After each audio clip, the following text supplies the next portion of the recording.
I'm Chris Gio here coming to you from Beyond the Veil. Wanted to do a little bit of a show for you guys here on Facebook from our studio. Also on youtube.com/Beyond the Veil as well. I want to talk about fact checkers, and I want to talk about who these fact checkers are, where they come from, who they're being paid for by, and much, much more. Just recently I was featured in USA Today, which, I was honored. I was like, hey, cool, excellent. But I was so misrepresented with so many falsities that I thought this is a perfect time to go through and really break down how these fact checkers work, who these fact checkers are, and how they draw their conclusions. So since it was me personally featured, I can give you the full picture as to how these Facebook fact checkers work. If you're like me, you just kind of ignore all the fact checking that goes on anyways. You know, it's mainstream media propaganda. And as I wrote this person in the correspondence that we'll go through here in just a few moments, I told him, I said, when you put something on there that says this has been checked by verified by fact checkers, independent fact checkers, it usually adds more weight to the content because everybody knows there's a propaganda war going on right now. And I can show you now with firsthand experience, how this propaganda war is working and how these fact checkers really have no idea what they're talking about. So, are we going out on Facebook? We are. Okay, so we're going out on Facebook, we're going out on YouTube, we're going out everywhere? Mm-hmm. Awesome. Yep. We got a lot of information to cover for you guys and gals. We may take some calls a little bit later in the show as well, but let's get into it. The sky's so far away tonight, but I can't lose this one, get it bright of the falling night. Thought that I was fit to fight for us to be. You gave me life for loving me. Tell me, where did we go so wrong? Raw consciousness does not require a savior, but rather, raw consciousness requires only knowledge of oneself and the power to access it. Remember this, as we unlock an even greater gnosis. From Beyond the Veil.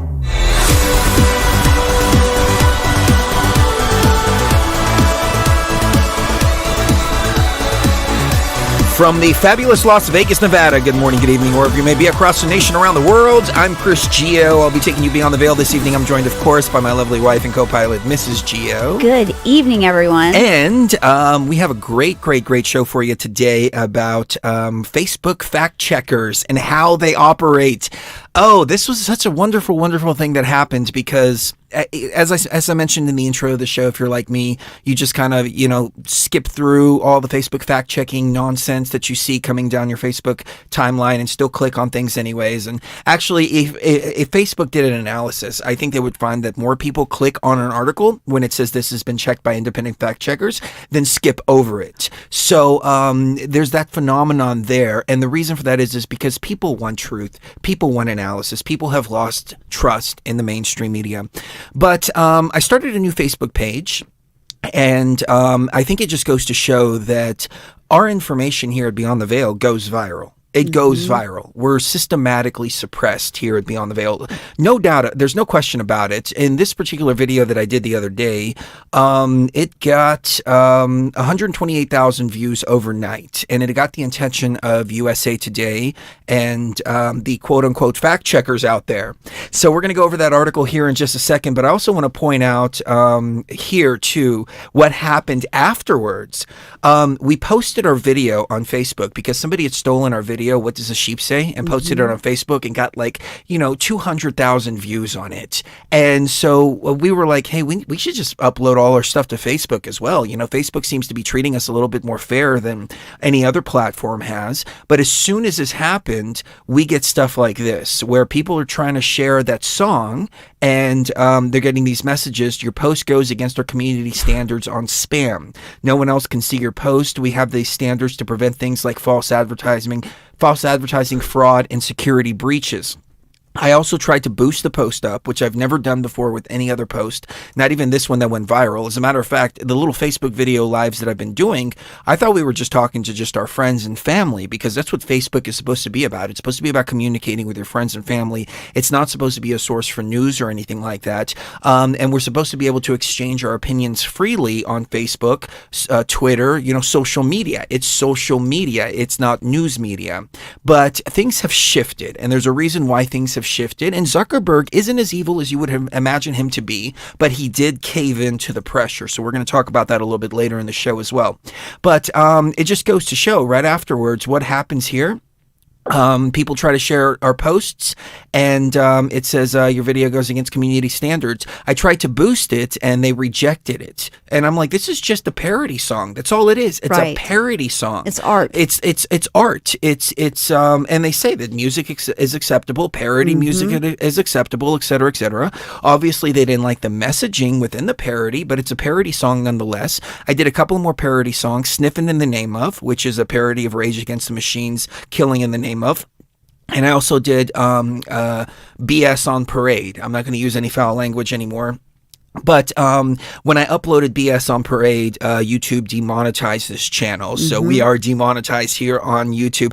But it doesn't matter, because the thing is, like, when you are systematically suppressed on social media, you don't get any ad revenue anyways. Like, we have our BTV tribe, and that's who I imagine is watching our shows, because I know that we're not getting shown up in the search results. We're not being recommended for other videos. This has been going on for years now. We have no illusion of that whatsoever.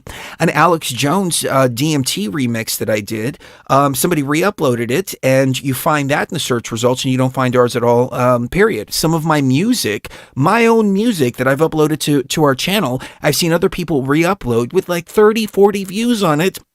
You type it into Google, and it comes up in Google, and ours is nowhere to be found. We've known this is the way the game has been played for a long, long, long time, and it's going to continue to be played like this. I mean, this is essentially what we're up against here. We're up against this type of censorship, and we're up against essentially CCP, Bolshevik Revolution style censorship to try to oppress any free thought. This really comes down to free thought. Yeah, it really comes down to an attack on free thought, because if you watch this video that I posted, you know me, you've been following me here on the show for quite some time, those of you that have. The way I am is I try to look at things 360-degree perspective, and I try to present all sides of the coin, and I ask the very serious question that are on people's minds. What's on people's minds? What are people saying? And I'll talk about all of that. I have no reserve about talking about all of that. Sometimes the mainstream narrative, even though I've come to not trust the mainstream narrative at all. Period. Zero. Zip. And this goes all the way back to the 90s. This is no new way of thinking whatsoever. Go back to old George Carlin bits. He used to say, I trust zero of what the mainstream media and the government tell me. This is a problem that's been going on for decades and decades and decades. A lot longer than these fact checkers have been around, both physically and also their age too. We found out that this fact checker is like 20 years old, and she's a college student and all this stuff. And, I don't want to make an example out of her or anything like that, but she put herself out there as a fact checker for USA Today. So, this is no personal attack on her whatsoever. But I think it just goes to show the childish manner in which these fact checkers operate. So first and foremost, let me explain to you what happened. I put out this video, and in this video here, I'll put it up on the screen here so you can see it, even though my screenshot kind of looks kind of silly right now. But I just put out a video. Me and Cherie were going to an appointment, and we just had a little bit of time, so I turned on the stream and I start talking, and we start talking about the possibility of Biden's inauguration being staged. So we went over, what people are talking about. We went over some different things. We went over in a subsequent video, I actually got some information to show that the troops are now going to leave, are now going to stay in Washington, D.C. and not leave until the middle of March, which coincides with all the Insurrection Act stuff that people have been talking about out there. So I put all this out there, and I said, hey, this is what people are talking about now. What do you guys and gals out there think? That drew the attention of the fact checkers.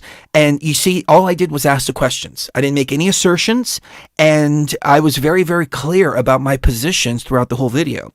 But the fact checkers, they completely twisted everything, took things out of content, did half quotes, all kinds of stuff like this, and painted us in with a bunch of QAnon people. Well, you know, all you have to do is just either one, actually watch the video itself, because I'll start at the beginning of the video for you real quick. Right. And I was like, okay, I'm not going to take any more callers. And then I saw her and I was like, she's been on hold for an hour and a half. Hold on, where is this? Let me fast forward a little bit. You know, I don't go along the lines of Q, as I've said before. Operation Trust came out, but we have been pointing out a lot of inconsistencies and anomalies within the Trump videos that have been released. Okay, so let me play that for you one more time, because this is the opening of the video that was fact-checked. This is the opening of the video that was fact-checked. This is all that had to be say all of that. It was amazing. Anyway, so to the point of this, so much. Yeah, thank you so much to everybody. The point of this video, you know, I don't go along the lines of Q, as I've said before. Operation Trust came out, but we have been pointing out a lot of inconsistencies and anomalies within the Trump videos that have been released. The concession video. That's all true. We did on the last couple shows. Telling everybody to go home. We love you. We presented all the evidence. Yep. Very strange. The concession video that came out after that, Melania's video as well. They all seem to have the same weird earmarks of potential fakery for some strange reason. We did a show about deepfakes and talked about how deepfakes work and how this can easily be deepfaked. In both Melania's here's the show right here Trump's on the video, screen. Yep, we're they're not showing the really moving evidence. their hands, There's the evidence right there. would make it a lot easier to deepfake. And then now people are pointing out inconsistencies about the whole inauguration itself and saying that the people looked despondent, like they knew it was their undoing. Other people are saying that the weather conditions of the inauguration were not the same as what was being reported in Washington, D.C. And people were saying this when they called into the show. Other people are saying that news outlets received the inauguration video. They received it 10 hours before the inauguration. Other people are saying that Joe Biden was inaugurated at 11:50 a.m.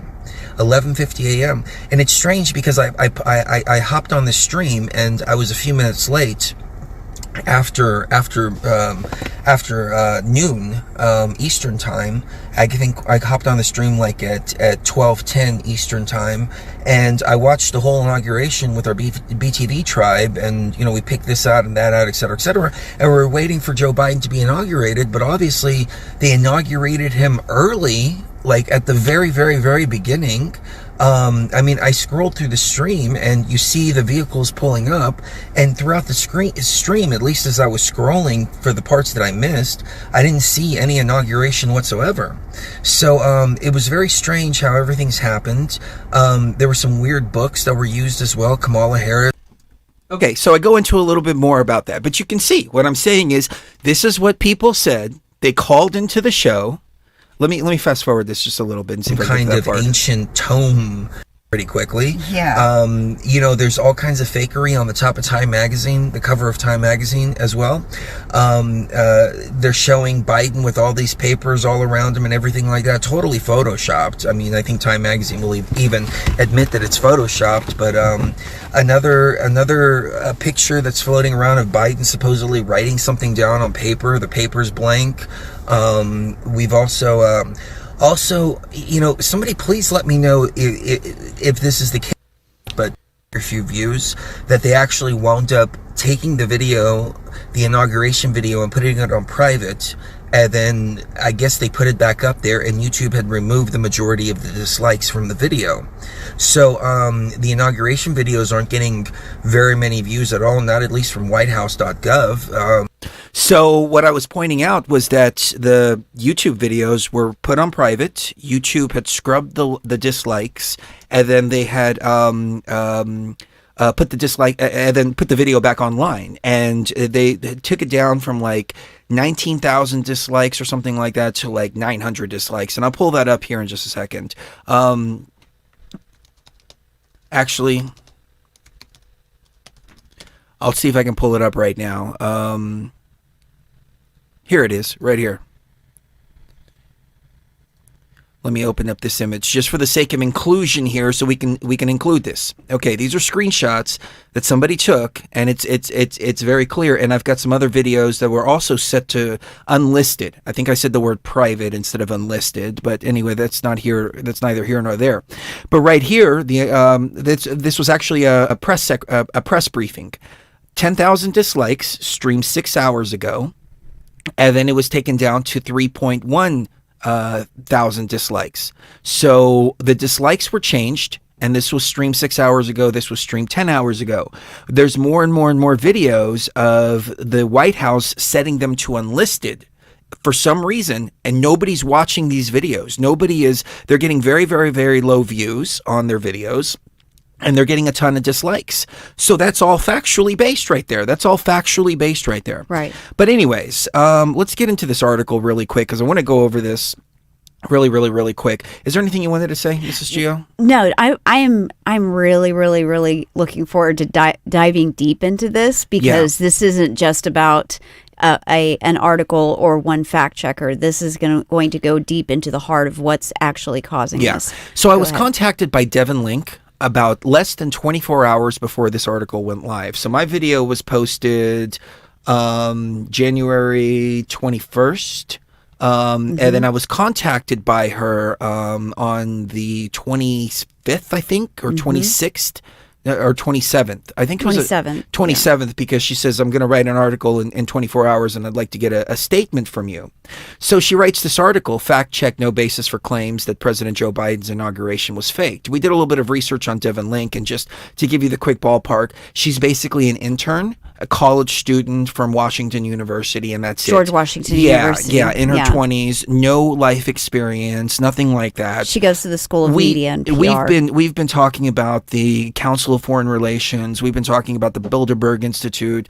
We've been talking about all of them since she was at least 10 years old. Right. You know? So while she was 10 years old running around playing on the playground, we were diving into what was going on in 9/11. We were diving into the CFR. We were diving into the Bilderberg Group. We were diving into all of that stuff. Right. And now all of a sudden, this person grows up a little bit and thinks they know something about something. So I'm not picking on her. She's probably a very sweet girl. She just doesn't know what the hell she's doing.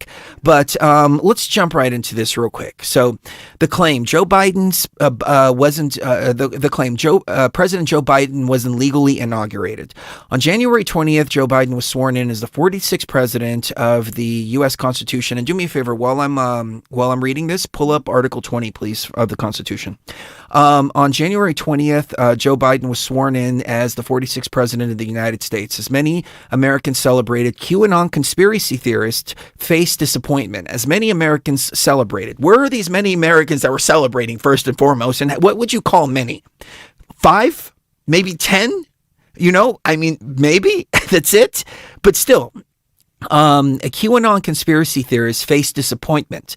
The prediction that Donald Trump would use his presidency to reveal a cabal of deep state pedophiles had been disproved, had been proved false. Now, wait a second. We know 100% fact, and this was on ABC, this was on MSNBC, that Hillary Clinton was involved in the trafficking in Haiti. She was involved with Laura Silsby. We got the Podesta emails that were leaked by WikiLeaks in 2016, and Uma Aberdeen was talking about getting Laura Silsby out of Haiti. We have that proven. We have it proven that they hiring sent Jorge Puello out there, a known trafficker, a known child trafficker who was on Interpol's most wanted list, and they went down there and they told him to go down there as her attorney. Argentina had figured out who she was, or who he was, and arrested him, and then they were both extradited back to the United States, and Laura Silsby was given the Amber Alert system. That is factual. That's fact. That's 100%. That's mainstream verified. Media fact. But according to this person, why? Because all of this stuff happened in like 2010. All of this stuff happened when she was playing with Barbies and swinging on swings and doing all that stuff. She doesn't know the history. She doesn't know. So I don't fault her. But I just want to show just how quickly these propaganda pieces or Are fact thrown checks together. are thrown together. They're thrown together literally in a matter of 24 hours with no investigation, no journalistic integrity, nothing at all, period. And just whatever they're just told, they just write. So since then, conspiracy theorists, and they link my page to conspiracy theorists, have searched for signs for that QAnon conspiracy theories still ring true. Believers are promoting several false claims that the inauguration ceremony was pre-recorded and illegitimate. Now, if you go back, I just played the video. The first thing out of my mouth before I start talking is I don't want to go down the lines of QAnon. We just did a show called Operation Trust. And still, this person says this is a QAnon conspiracy theorist here. Chris Geo is a QAnon conspiracy theorist. Forget about what he said right in the beginning. Forget about all of that. Forget about the fact that he's flipping both sides of the coin here and showing both sides of the coin. Forget about no. Crazy conspiracy theorist, QAnon, conspiracy theorists, etc., etc.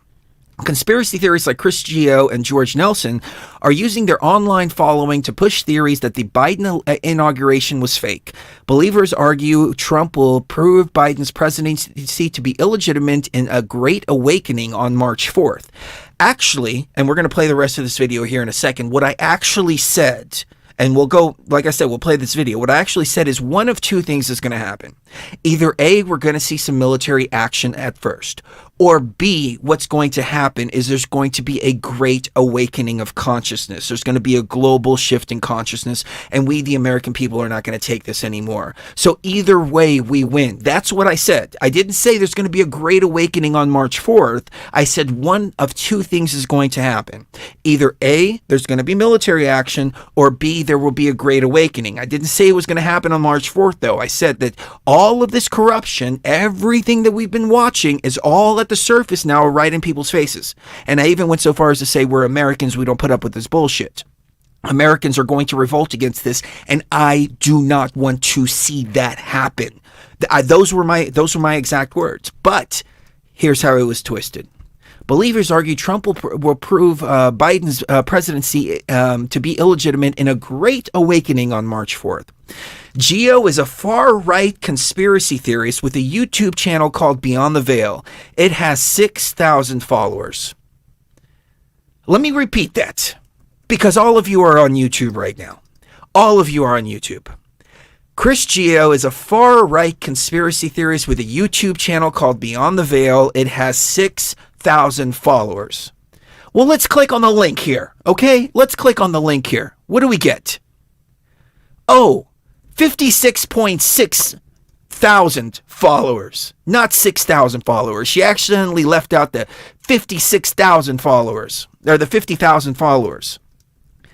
We have almost 60,000 subscribers, and this is in the face of shadow banning, and this is in the face of all kinds of suppression and so on and so forth. Because as I said, when they're not suppressing your stuff, what happens is the messages that we have here at Beyond the Veil go viral, 128K views overnight, just like that. But when we're running in a system where we're systematically suppressed, you have a subscriber count of 56.6 thousand. And we've talked about the subscriber count before. I showed you proof before of how our subscribers are systematically lowered. Yeah. We used to get 5,000 subscribers a month. Oh, yeah. And we'd lose 1,000. Mm-hmm. Then we'd lose 2,000. Then we'd lose 3,000. The rate of subscribers that we're getting hasn't really changed, but the rate of loss per month is changing rapidly. In 1 month, it was like a 4,000 subscriber gain, and it was a 3,900 subscriber loss. And people are saying, I'm being unsubscribed to your channel, and I don't know why. Well, it's because we're being systematically suppressed. I'm not here to argue about being systematically suppressed, though. Everybody knows that. Everybody knows what's going on social media right now. But the fact of the matter is that this fact checker, who is supposed to be a fact checker, can't even get the amount of subscribers right on our YouTube channel. Okay? And all you have to do is, again, number one, either listen to the first part of the video, or B, click on our YouTube page and scroll through a couple of our videos and see what we've been talking about. Oh, what's this? Operation Trust, Psychological Operations in Modern Times, talking about Q. We talked about Q, and we said it's Operation Trust, it's Operation Trust, it's Operation Trust. It's a psychological operation. Yeah. But they didn't do that. Instead, they created a false narrative. This is how these fact checkers work. And I don't know if it's on purpose. I want to give her some credit here. I want to give her some credit because she's a college student.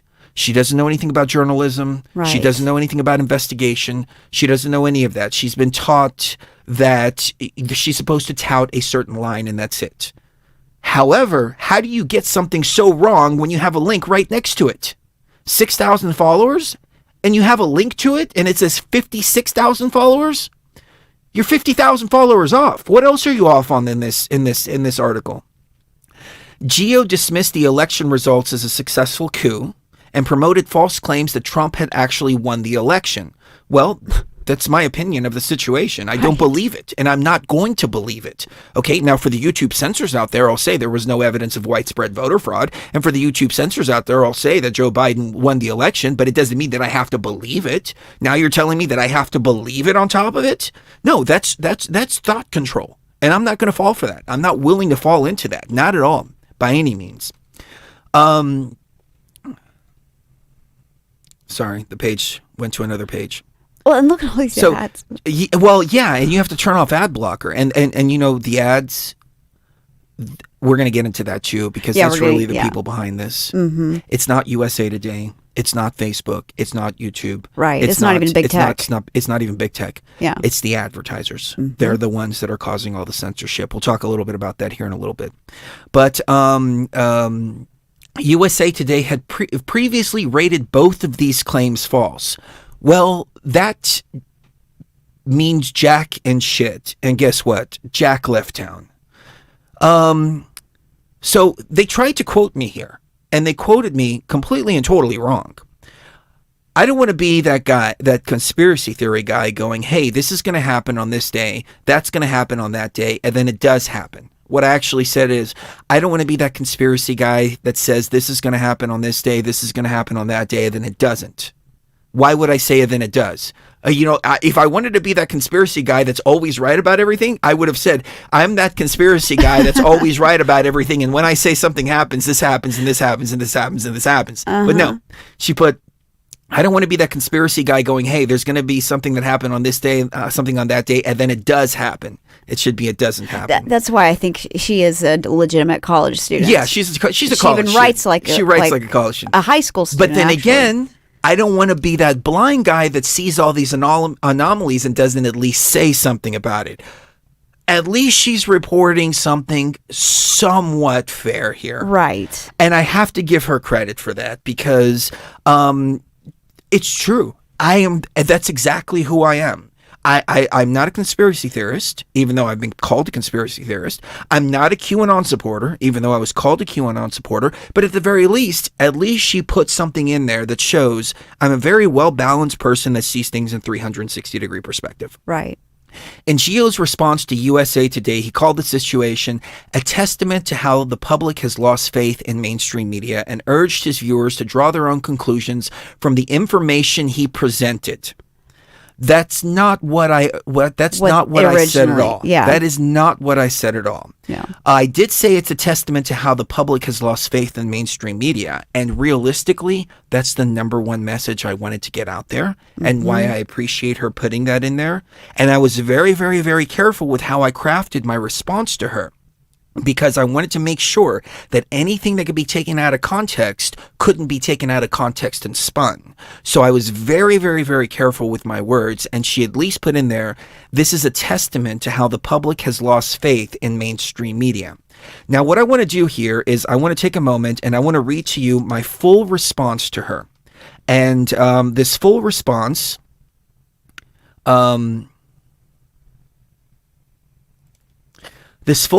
here is what I actually responded to her.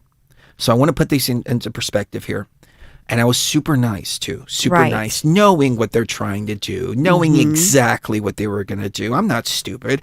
I'm twice as old as she is. I have 20 more years experience in this than she does. Okay. She's a college student trying to do journalism. We've been doing it now for 15 freaking years, 10 years on air now. Okay. So we have almost twice as much experience as she does. Anyway, I'm not twice as much, 20 more years experience. Right, combined. That she does. Combined, we have 30 years more experience. Yeah. I mean, we've been doing this since 2003, realistically, on forums and places like that, because we were part of the 9/11 truth movement. Yeah, with me, you know, it was we were right 2006, there at the yeah. very beginning. You know, when 9/11 happened, I don't even think she remembers where she was because she was too little to remember where she Right. was. Every one of you, including myself, know exactly where we were on 9/11 when it happened. So, you know, we come from a background that is deeply investigative. Unfortunately, people like Devon are not. They're just parrots. I said, "Hi, Devon. Thanks for reaching out. I'm not sure which video you're referring to, but I would greatly appreciate if you watch this video and consider the information presented.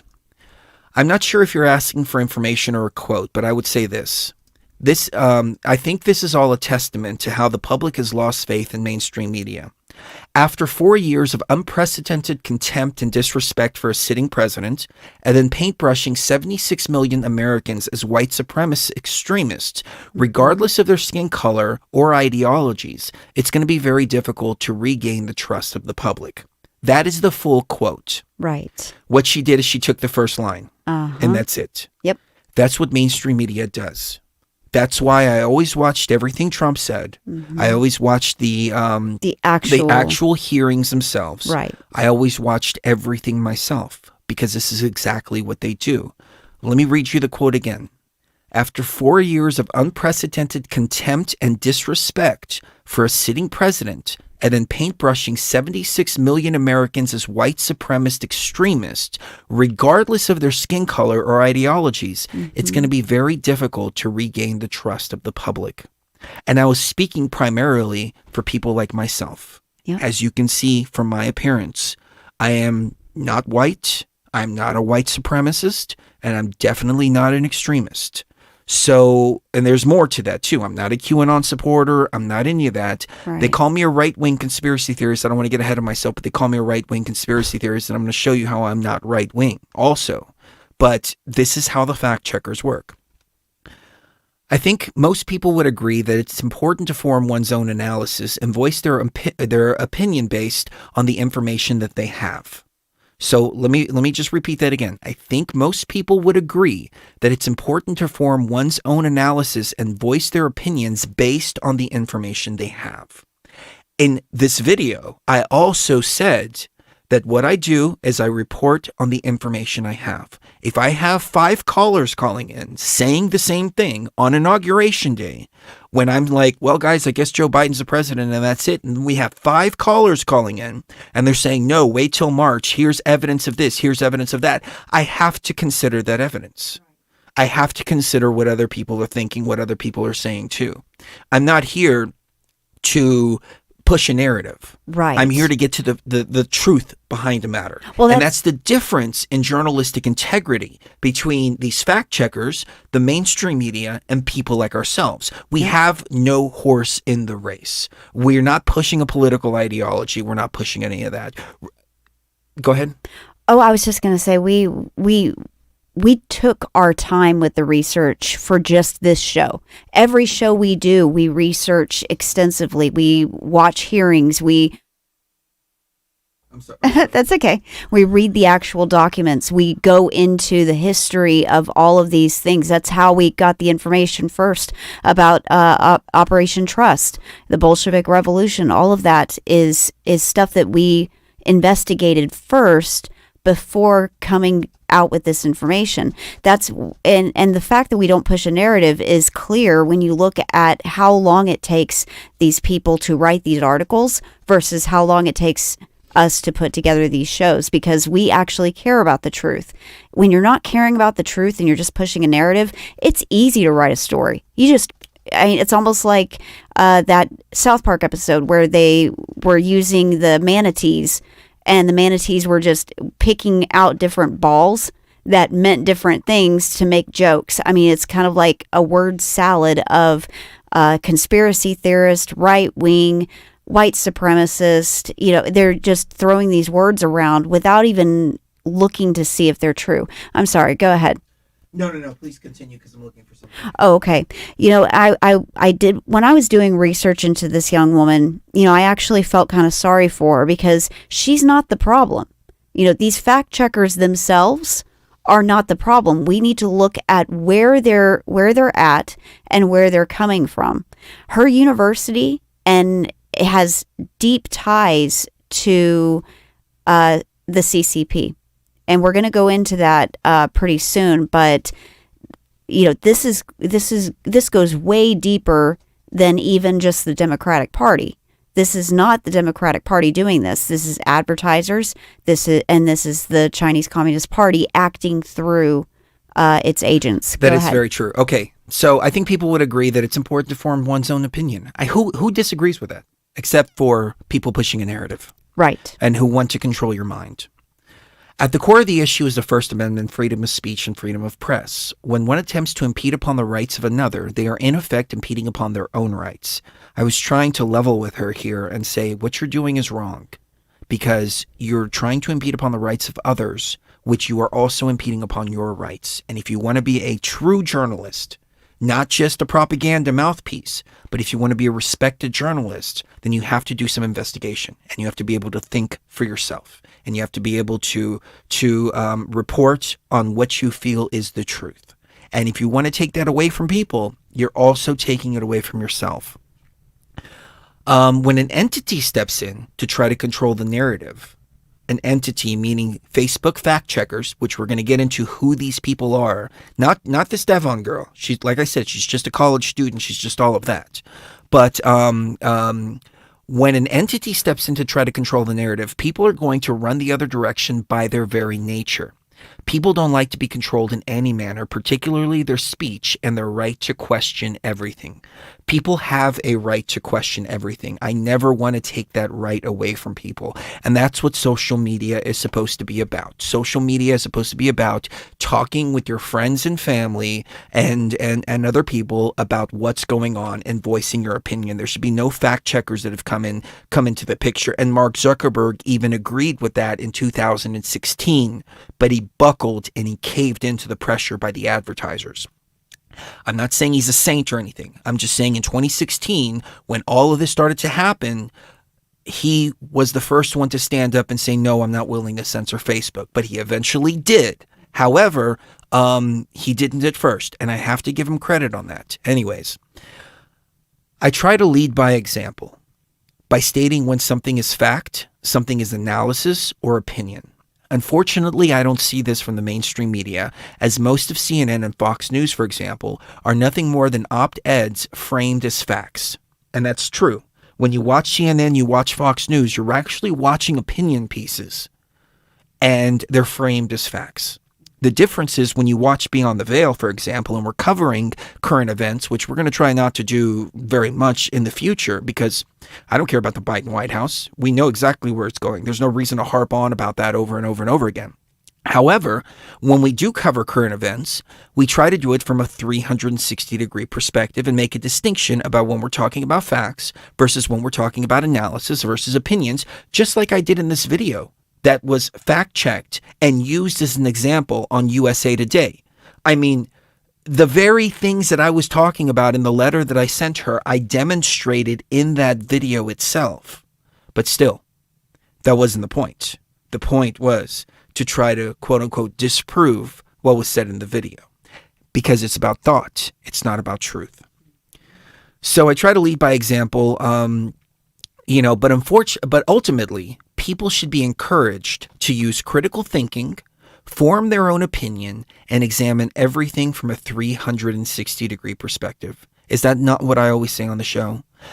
With a little bit of due diligence, had she clicked on a couple of our YouTube channels and watched us for a couple of hours, she would have seen that is my number one thing here at Beyond the Veil, is let's look at everything from a 360-degree perspective. I'm not going to ignore the flip side of the coin because it doesn't fit the mainstream narrative, and I'm not going to ignore the mainstream narrative. Now, 99 out of 100 times in my experience, I found the mainstream narrative to be full of falsities and anomalies, but I'm going to examine everything. But they're saying, essentially, you're not even allowed to even question the mainstream narrative because that's all I was doing in the video.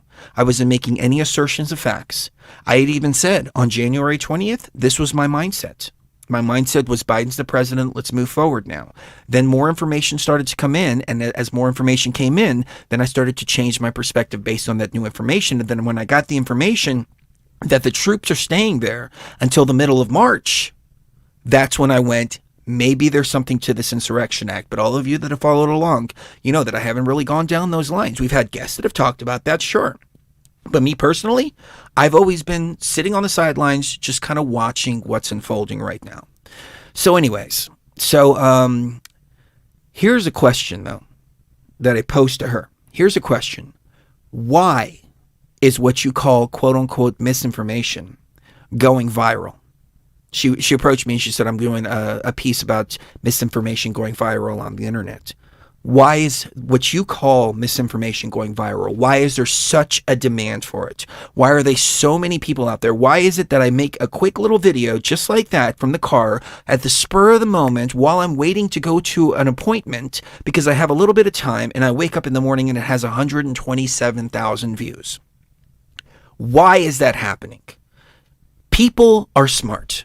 People can discern good information from bad information. People can form their own opinions. They're not as stupid as the mainstream media believes that they are. And we've seen some pretty stupid stuff coming out of the mainstream media. We saw years of Russian hoaxes. We saw years of double standards with BLM. Even the BS that BLM protest doesn't spread coronavirus, but anti-mask protests do, and Trump rallies do as well. People can see through that. But the mainstream media, I think they genuinely believe people are so stupid that they can't see through that. I don't believe that. I believe people are smarter than that. And so my question to her was, why is what you call misinformation going viral? Why do so many people want this information? Why do so many people want to hear this perspective? And why are you trying to block them? Why is there so much lack of trust in the mainstream media narrative was the next thing I said. And that's a very legitimate question. Why is there a quote unquote problem with misinformation going viral on the internet? Why aren't people following along with the mainstream narrative? If the mainstream media was honest, I think people would believe them. People believe us because we're honest. We're not always right, but people believe that what we say comes from our heart, because they know that if we're wrong about something, we're going to turn around and say, oh, we were wrong about that. We were going based on the information we had at the time, but we have no problem, no hang-ups whatsoever. We're going back and saying we were wrong about this because here's some new information that came in that shows that we're actually looking at an elephant, not a horse. We thought we were looking at a horse, but then this other picture came in and now we can see the trunk. And so, oh, it's not an elephant and actually a horse that we're looking at. But why are so many people hungry for this information? Why is big tech wanting to censor this information so badly? Why do they have to cover it up? Why aren't people dismissing it as bullshit on their own? Why are they paying attention to it? Why are they paying mind to it? Because there's something to it. There's something to it. And as I said in that video, I said, I want to be perfectly clear here. Nobody knows what the F is going on. Nobody knows. All we can do is put our puzzle pieces together and postulate about what's going on. I was very clear about that in that video. So anyways, censoring it is not the answer, and it's going to give it more credibility and weight because most people have lost trust in the mainstream media and fact checkers. Meaning that when you see something that says this video is false, let me put this up on the screen here. This video is false. Most people are going to click on the video and they're going to find out for themselves. Now here's a website, checkyourfacts.com, and I just want to show you something really quick. Actually, I'm going to read the rest of this, and then we're going to get right back to this because it's going to segue better if I do it like this. As journalists, it is our responsibility to investigate all information rather than dismiss information based on bias, and people are seeing way too much bias from the mainstream media. If we want true unity, we have to consider the 76 million Americans asking questions rather than treating them like they are the enemies. Chris Geo. P.S. I will leave you with a quote from page 199 of The Friends of Voltaire. And the quote is, I disapprove of what you say, but I will defend to the death your right to say it. And I specifically put the page number 199 from the Friends of Voltaire because the same fact checkers who have fact checked all this stuff have also fact checked that quote. And they deem that quote as false. The book never says that. Well, if you go to page 199 of the book, which is right here, I had it on a PDF before, but this is the best one I have here. But you can type in Friends of Voltaire, and you can go to and you can look up the PDF, and there's the quote right there on page 199. I disapprove of what you say, but I will defend to the death your right to say it. Yep. Fact check. False. Doesn't exist because we say so. Even though it's clearly right there in the book. Look it up for yourself. Page 199. So, back to this. Actually, I got away from that. Well, that reminds me of a quote from Orwell 1984. People simply disappeared, always during the night. Your name was removed from the registers. Every record of everything you had ever done was wiped out. Your one-time existence was denied and then forgotten. Denied and then forgotten. You were abolished, annihilated, vaporized was the usual word. Yeah, that's what they're doing. They're vaporizing real history and then putting in bullshit in its place. Yeah. So replacing it. Moving on with this article. Yeah. Nelson hosts a far-right QAnon-related podcast called America Divided, which has nearly 24,000 followers on Facebook. Many patriots, including myself, believe that something just wasn't right about the Biden inauguration, he wrote. Very prominent people in the conservative movement, for example, Lynn Wood, Michael Lindell, and Sidney Powell, believe that something is wrong. Coverage and witness prove inauguration was live. Biden's inauguration was live and legal. Americans tuned in and watched the president and Vice President Kamala Harris take office inauguration day, etc., etc., etc. Okay, so hold on. So where did it go?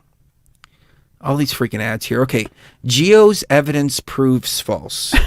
In a video posted on Facebook on January 21st, Geo described inconsistencies and anomalies that he said raised questions about the authenticity of Biden's inauguration.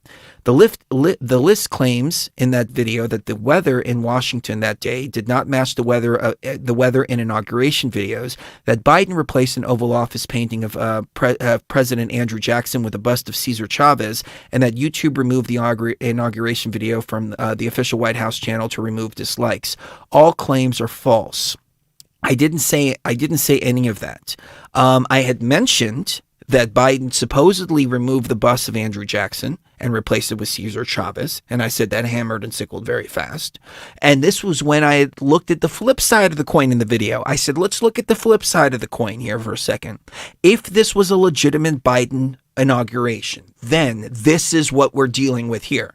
But instead, they turn around and they completely and totally spin it and say that the reasons, and these were the proofs that I was giving. I wasn't giving any proofs. I had stated, as I said before, that callers were calling in, and callers were I can't even find what happened to this here anymore. The callers were calling in, and callers were presenting all this information, but all of this was just completely and totally just ignored completely. False. A Chinese Communist Party official was behind Biden as he took office. Both Nelson and Geo pointing to an image of a man standing behind Biden during the ceremony.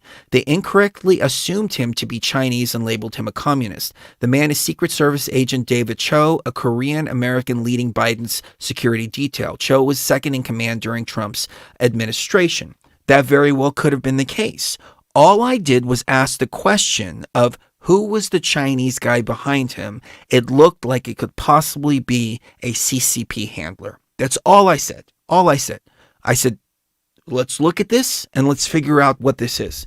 I was very clear. I don't know who this man is. If I knew who this man is, obviously, I would have said he was Secret Service agent David Chow. He could have very well been Secret Service agent David Chow. But let's look up David Chow and let's do some fact checking on the fact checkers here, because realistically, they have not provided any kind of evidence as to who this person is. I expected when I clicked on this link here that it would take me to David Chow's profile It doesn't take me to David Chow's profile. Instead, it takes me to some political fact article. Where's information about David Chow? Like, where is he? See, there's they don't provide the information. Like, if you want to see, and this bullshit here with this stuff. If you want to convince me of something, provide some evidence, please. Instead of just pointing to, well, this person's saying this and that person is saying this person's saying this. Okay. So if that's truly the case, then great. That's David Chow, and he's Secret Service for the United States of America. Wonderful. So he's not Biden's CCP handler. Still doesn't mean that Biden's not in bed with the CCP. Hunter Biden's laptops proved all of that. Hunter Biden's laptop and business dealings with both the CCP and Ukraine are all out there. They're all under investigation. There's articles of impeachment being put forth right now as we speak about all of this stuff that's going on right now. There was even a video that supposedly caught Hunter Biden talking about taking a plea deal for the stuff that's going on right now. So all of that is there.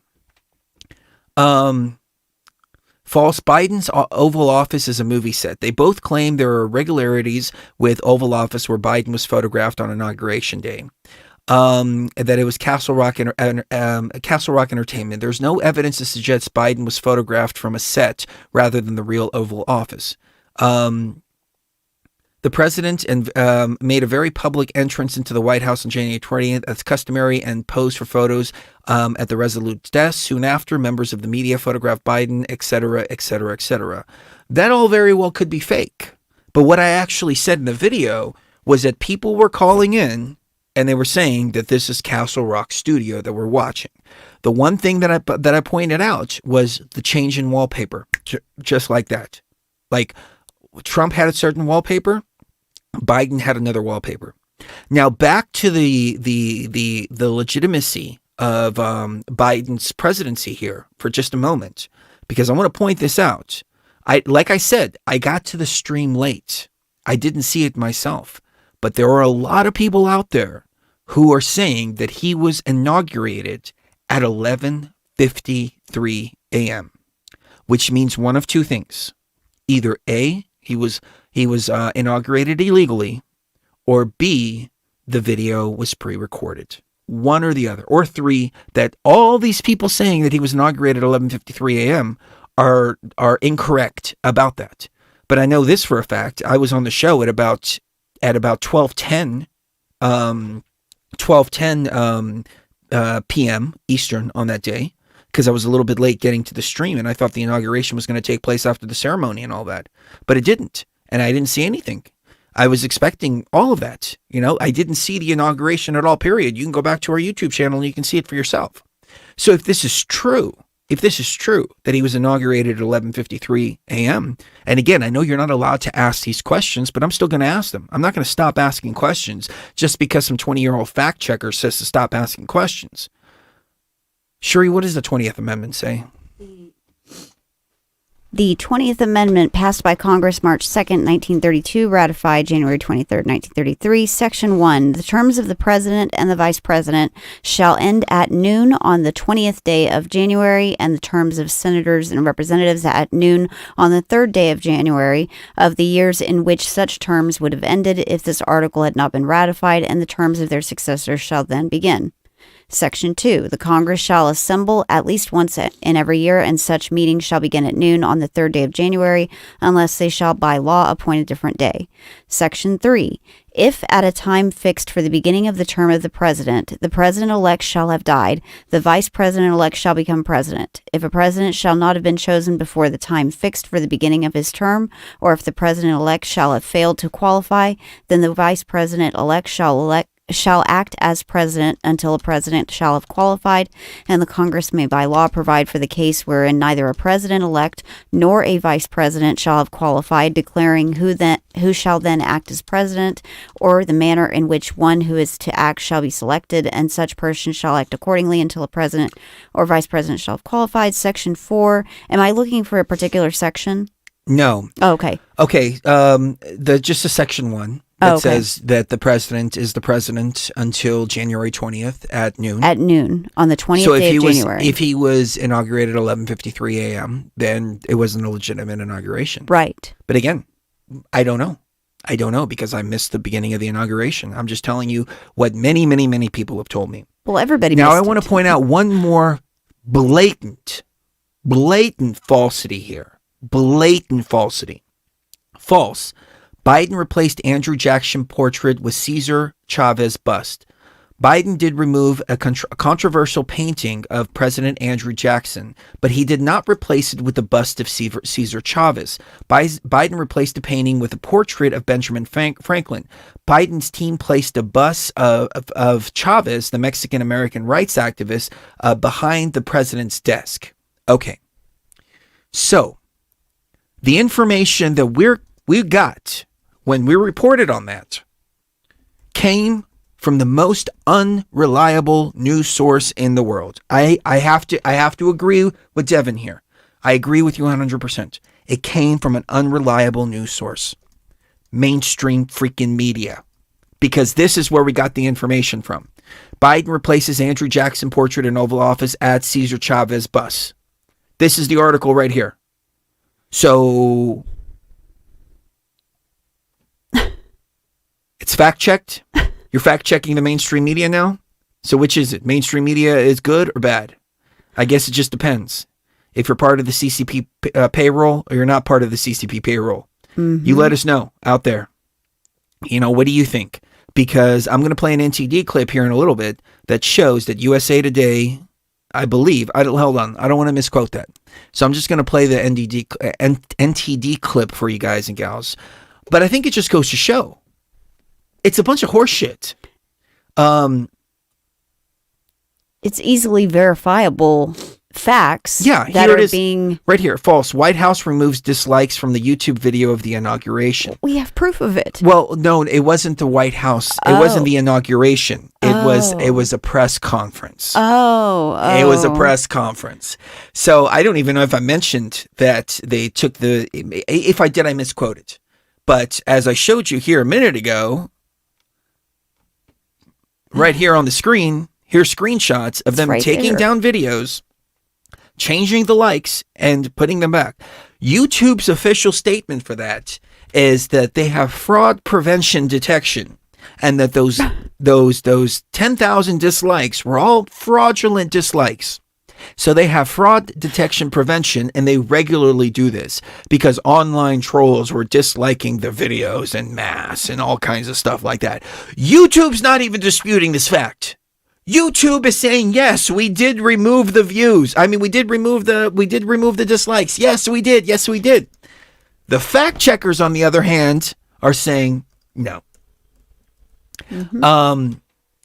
They could have very well easily done a little bit more investigation, and it's put false. White House removed dislikes from YouTube video of inauguration, but they did remove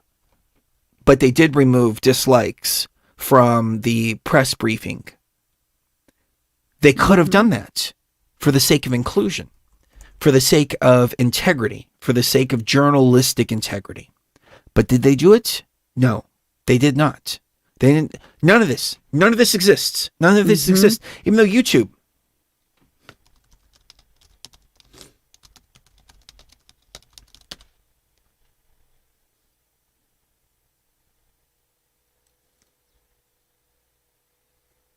Give me just 1 second, ladies and gentlemen. Well, this is just, it's backwards. Everything is so backwards of what reality is. And so, what I think they're trying to do with all this is they understand that we're all creating reality as we go along. And they've started to understand throughout the last 100 years how the human brain operates and how it can be hooked into certain things and how it can be forced to let go of certain ideas. And they're utilizing all of these tools of mind control with this. The National Pulse. I don't know anything about the National Pulse. The most popular president ever is getting destroyed by dislikes on YouTube. Videos posted to Joe Biden's White House YouTube account are getting flooded with dislikes and interactions from American public, some even dwarfing the numbers of likes on videos by 6 and 10 times. It's not just one video. It's several videos. And these are all screenshotted right here. I mean, it's all right here. I don't think, I was just telling you this just the other day, Sheree. We were having a conversation, and I said, mail-in ballots don't follow people on Twitter. Mail-in ballots don't like videos on YouTube. They have to have a concerted effort with big tech. And I don't think big tech, I think big tech is starting to realize, hold on. This is going too far now. Yeah. We're exposing ourselves too much. We're already shadow banning the hell out of the truth. We're already fact checking everybody. Now you want us to go around and you want us to remove dislikes and you want us to add likes and you want us to do this and to do that, et cetera, et cetera. We got to draw the line somewhere because people are going to start calling us out for it. Right. And we don't care about the 76 million Americans that voted for Trump who were counted. We don't care about them.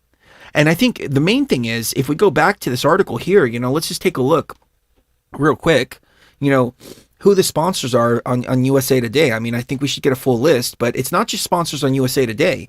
It's sponsors it's sponsors everywhere. So you have Amazon, you have some kind of male vitality stuff, Jewelers Mutual Group, you have Deep Tissue Massage Gun. You have all these different advertisers. The main ones, though, Starbucks, PepsiCo, all of them, and we'll get into that here in just a little bit. But these are the people to blame. These are the people to blame for the fact-checking. These are the people that we really need to look at and say, if we want to make a change, then we're going to have to start voting with our dollars, and we're going to have to start boycotting these companies. Because these companies are the ones that are demanding more and more and more censorship on social media and on YouTube. YouTube's stance, even at first, was like, we don't want to regulate what's on YouTube. Right. Then they had a mass advertiser exodus. And the advertisers were the ones that got together and put the pressure on YouTube. They did it again, and they did it again, and they did it again. Until we finally get demonetized, along with NTD News as well. We're not the only ones. A lot of us have. They say that the information that you're hearing here on Beyond the Veil right here and right now is harmful and dangerous. Yep. It's harmful and dangerous for you to understand the truth. It's harmful and dangerous for you to understand how these fact checkers operate. It's harmful and dangerous for you to even have this in your consciousness, to think this way, to question what's going on, to ask questions of what you're seeing out there, or to listen to people that have the gall, the absolute gall, to question what they're being told on television after 4 years of unprecedented disrespect, contempt, and conspiracy theories, all aimed towards a sitting president. After 4 years of saying that our elections were tampered with by Russia and that our election integrity is crap. After 4 years of all of that, all of a sudden they want us to forget about all of that and say, no, it was true back then, but it's not true now. Despite the fact that Hillary Clinton and Rachel Maddow were on themselves.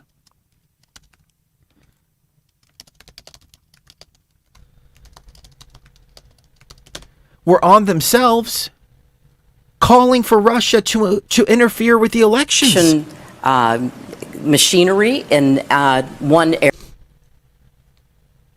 We learned that the former Secretary of the Department of Homeland Security is ordered not to talk about election interference in front of Trump. And then we learn that there is no concerted effort going on anywhere in our government to try to understand what it means that, for example, at least one county in Florida was breached. But not only that, the network of election machinery in one area.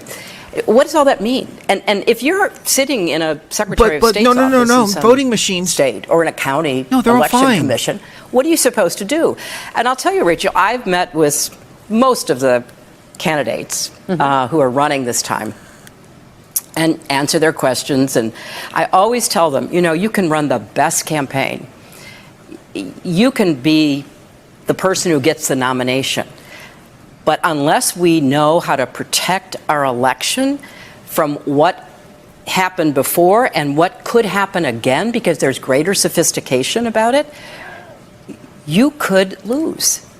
And I don't mean it to scare anybody, but I do want every candidate to understand that this remains a threat. That they could lose at the hands of a foreign power, not Yes. that they could lose fair and square. That's right. That it wasn't on the level. It wasn't on the level in 2016. It could be, once again, not on the level because we have never really understood as much as we need to. And I think the Mueller report didn't go there. That wasn't what they thought their charge was. And since there's no, like 9/11 commission to figure out what it is that happened, so how we prevent it should be the priority of everyone, I worry a lot that there's a greater sophistication. They've learned some things that they now are going to deploy against us. And us means the country, not just Democrats. The cyber world, You're not us, dear. as a She is not us.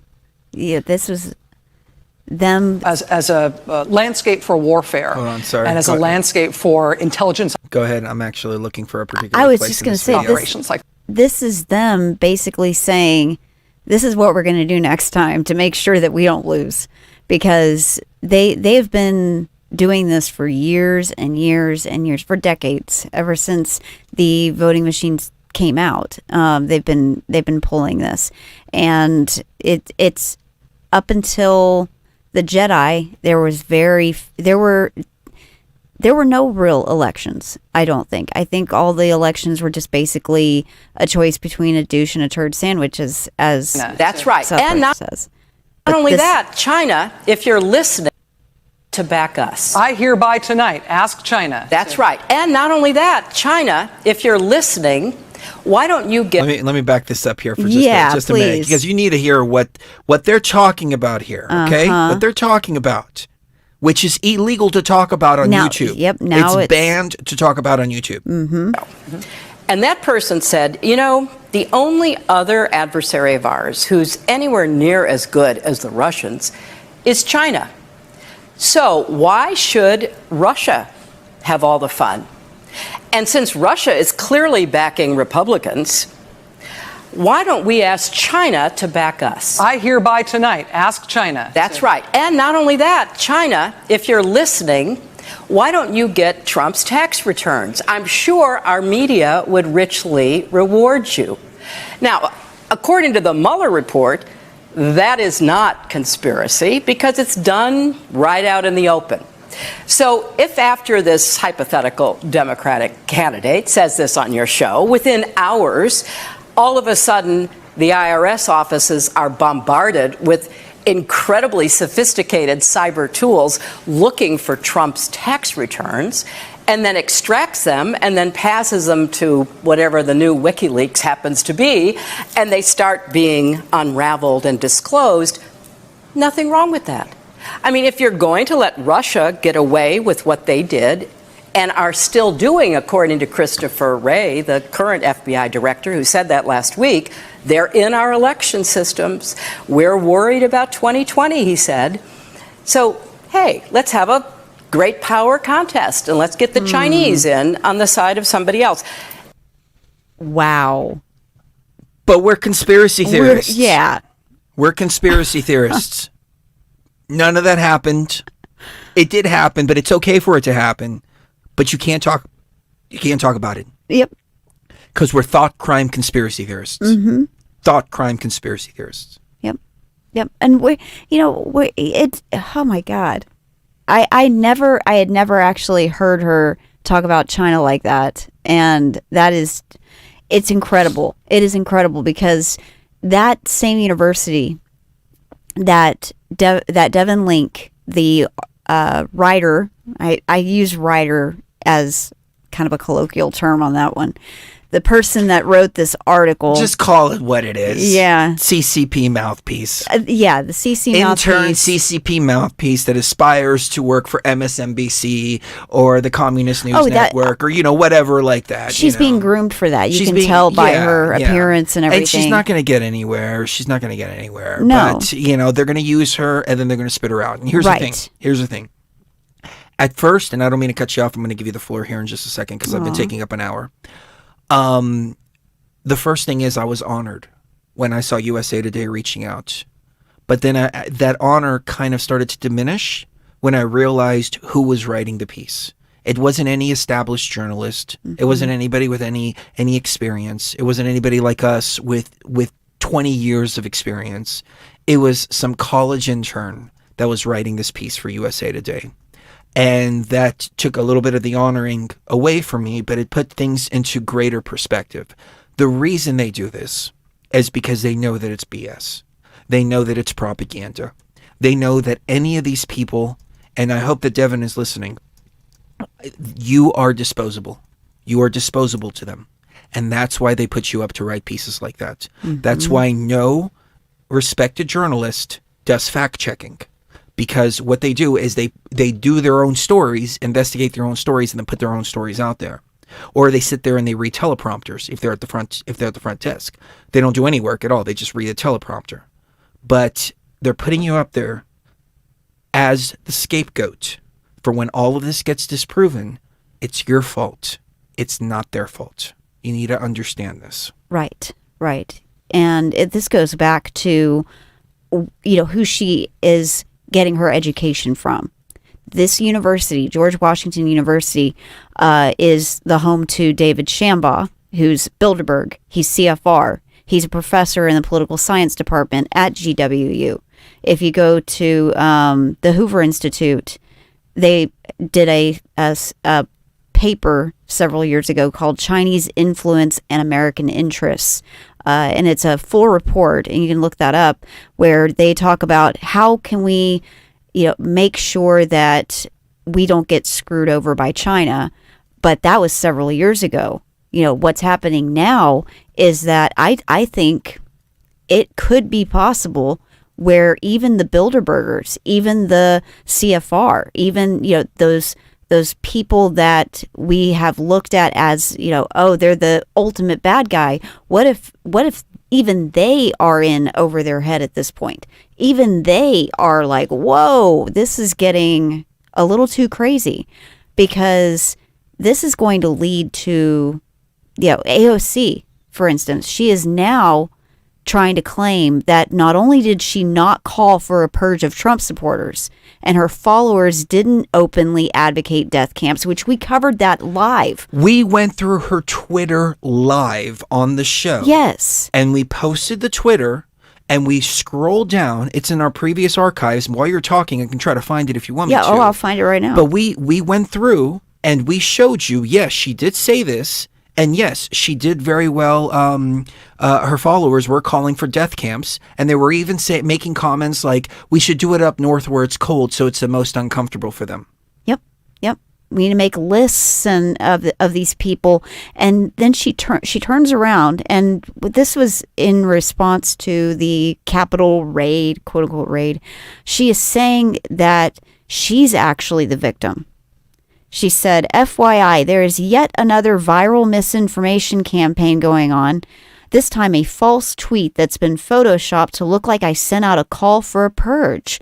Unsurprisingly, it's circulating like wildfire on Facebook and Twitter. This is one way death threats and targeting ramp up. So she's basically turning it around on the American people and saying, oh, I didn't say that. That was a applied quote. That wasn't me. That was a fake quote. And then you saying that I said that, you covering live my Twitter feed, puts me in danger. Well, can I jump in for just another moment? Because I want to make this point here. Yeah. As far as the Capitol riots, the same person, Devon, wrote that it's crazy that Antifa is being blamed for these riots, and it's actually was it Devin that wrote this, or was it a different fact checker? Anyways, okay, let me just, I think it was Devin. Just scratch that, and let's just say the fact checkers. Yeah, the fact checkers are saying that it wasn't Antifa that was behind the riots. However, the FBI, justice.gov, I'm going to trust them more than I trust the fact checkers. And let me tell you why, because this is the way the fact checkers work. They get their information from their manager. Their manager gives them what to write, and then they write it. Those managers might get the information from one of the PR people at the State Department. So they're going to spin it, and they're going to put out a certain narrative, and this is what mainstream media does. What we do here at Beyond the Veil, and what you should be doing out there, I don't want to tell you what to do, but I mean, what a diligent What I would person, do, yeah. what a diligent person does is they go to justice.org. I mean, justice.gov. Yep. And they look at the FBI indictment itself. According to the FBI indictment, it was John Sullivan who was instigating the U.S. Capitol. He filmed the entire thing. He filmed himself rallying anti-Trump supporters at the Capitol to go break in.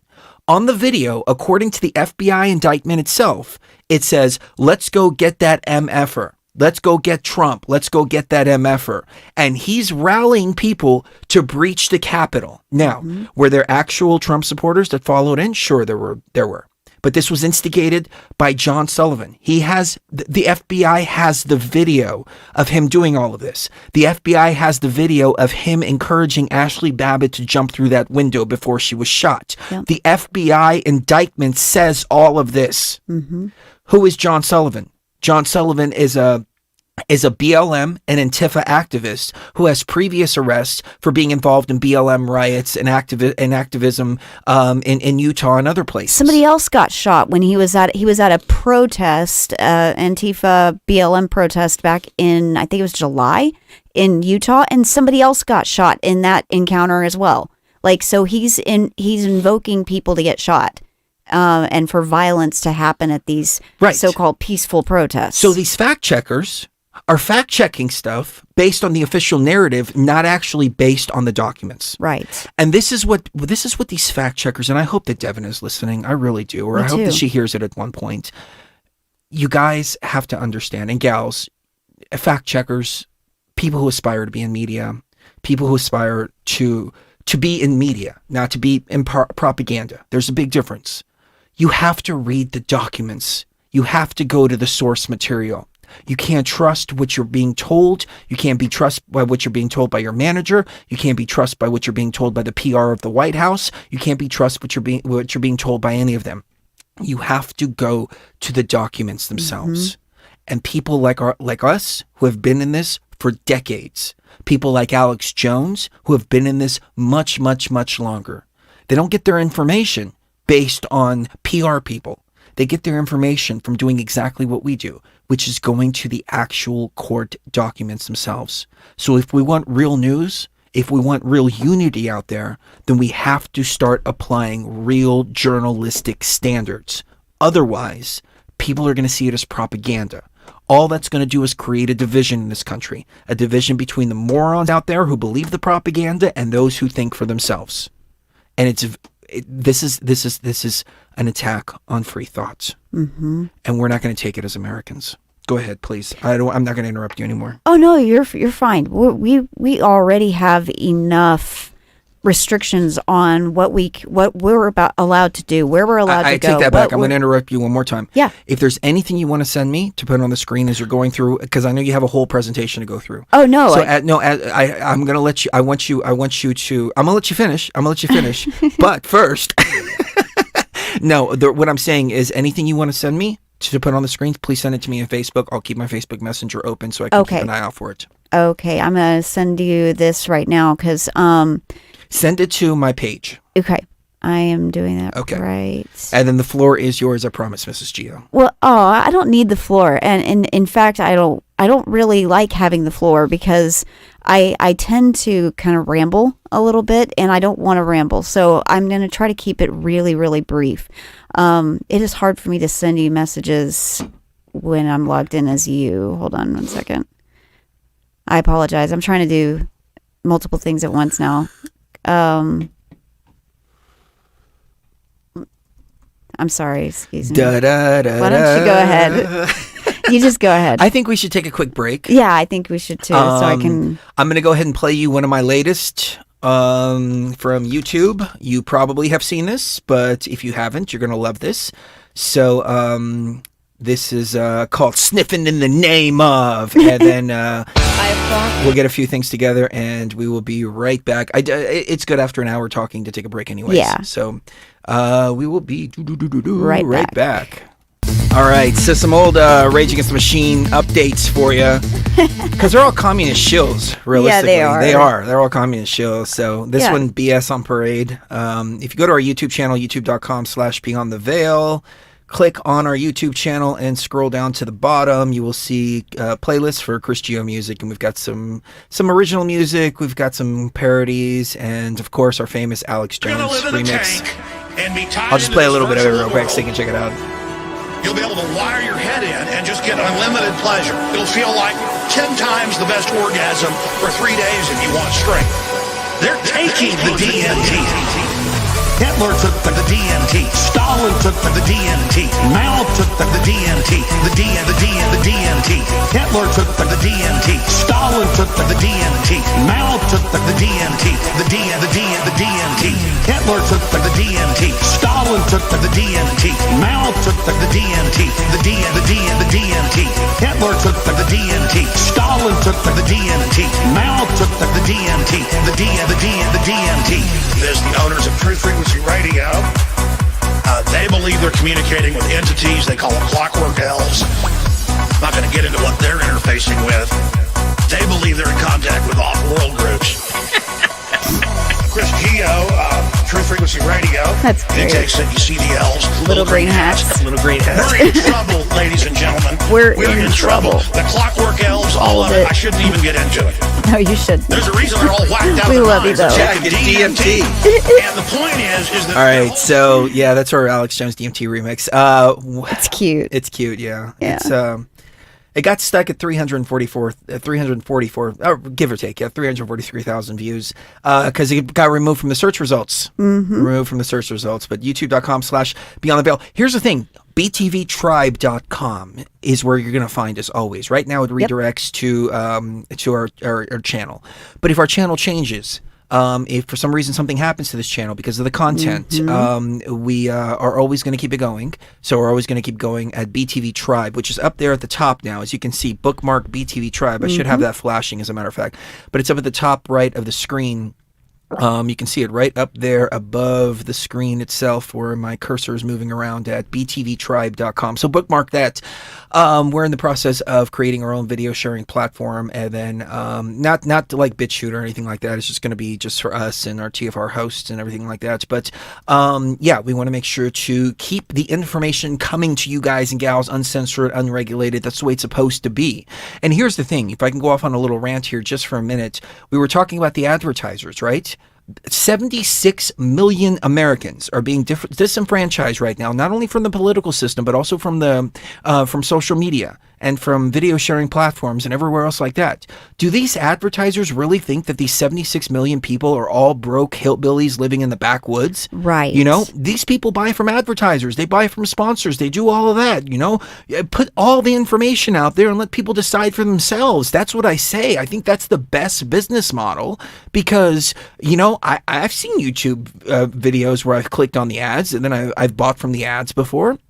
You know, and it's conspiracy videos that I'm watching or whatever. So, you know, don't paintbrush us all as this. And back to what this Devon girl was saying, you know, I just want to make this one point really quick. She paintbrushed me as a right-wing conspiracy theorist. Do I look right-wing to you? I'm pro-abortion. I'm pro-LGBT. I lean more towards liberal. It's just I understand what liberal is in this day and age. And I have held this position since the very, very, very beginning that it's a phony left-right paradigm. It's the left and right arms of the same monster and the same beast, and I can't stress that enough. The only reason I love this man right here, for two reasons actually. Number one, because of everything that he's done for the country and his foreign policies, but number two, because he took the time to send us an autographed. Thank you, dear Chris and Cherie. Thank you for your support. Aww. But you know, the fact that he took the time to send us an autographed picture also. But no, my point is that we're not all dumb rednecks living out in the backwoods who are like having little secret KKK meetings in the background. This is 76 million Americans. And I got news for you advertisers out there. Mail-in ballots do not buy from sponsors. Right. Okay? Mail-in ballots do not click on videos. Mail-in ballots do not buy from sponsors. Let's get it together on a worldwide scale here. Let's get it together on a business level. Okay? We already saw this nonsense go on with GameStop. Okay? We saw how the stock market is being manipulated by the oligarchs right off the bat. Boom. right off the bat. Manipulation of the government, manipulation of the stock market, manipulation of everything right off the bat. We knew this wasn't going to happen if Trump had another 4 years. We knew exactly what was going to happen if the cabal comes back in power. The cabal has come back in power. So it's no longer a left-right paradigm thing. It never has been a left-right paradigm thing. It's now deep state in operation. Deep state in operation. And they will always be in operation because they got away with it. Unless something happens on March 4th. I don't want to make this show about that, though, so let's get back to Cherie Gio. Well, I was just going to get into a little bit of what these fact checkers are a part of. They don't realize what they're a part of, but they are a part of the beginning stages of what appears to be a repeat of what we saw with the Khmer Rouge, what we saw with the Cultural Revolution in China, and what we saw in the Arab Spring, and that is a consolidation of power in the form of information. And if you're able to marginalize people, I'm sorry. Can I clear up one thing real quick? Yeah, please. Okay, I'm sorry. People. I'm watching Facebook also, and people are saying, abortion does this, abortion does that. I'm not for abortion. I want to clear that up. Instead of saying pro-abortion, I'm for freedom. Pro-choice. I'm for freedom. Yeah. Because I understand that if I try to tell somebody what they can do with their body, then that means that they can tell me what I can do with my body. Right. So realistically, I'm anti-forced vaccines. But I take the pro-abortion stance because I understand that if we're going to tell women what they can do with their bodies and what they can't, then that means that we're also going to allow them to tell us what we can do with our bodies and what we can't. Right. So see, it's all freedom. It's pro-freedom. That's what it's all about. And I want to be clear, crystal clear on that. That's the one thing about freedom is sometimes we have to defend things that we don't necessarily agree with and things that we would never do ourselves. But we have to defend those because we're defending freedom at its very core. So please go ahead. Absolutely. There was an update to Facebook's journalism project. They call it the Journalism Project, expanding Facebook's U.S. fact-checking program and supporting the fact-checking ecosystem. Our global fact-checking program is a key piece of our strategy to reduce the spread of misinformation on Facebook, and we now have more than 50 partners fact-checking in over 40 languages around the world. We've recently expanded the program to Instagram and hosted our first summit for all of our partners. So they even have summits now of what they consider inter-party members. And this is exactly what they did in Khmer Rouge and the Cultural Revolution and the Arab Spring. This is exactly what they did. They consolidated all of the informational power given to the people. They consolidated it into a handful, by comparison, of people that they 100% control, and then they release the information as it happens, and it seems like an organic revolution that's going in a positive direction. At the same time, they're marginalizing and cutting off and demonetizing and trying to erase people who are not controllable, because that they have to have full control over this, especially if they want to continue down this road, which is going to lead to what AOC's followers were threatening people with, which is death camps, mental health experts being called in to take care of people that, have these delusions about Donald Trump. And I mean, it's like, this, I could see it going there. I really can. Especially when they're already talking about how it's mental illness. Let me see if I can find. I mean, they've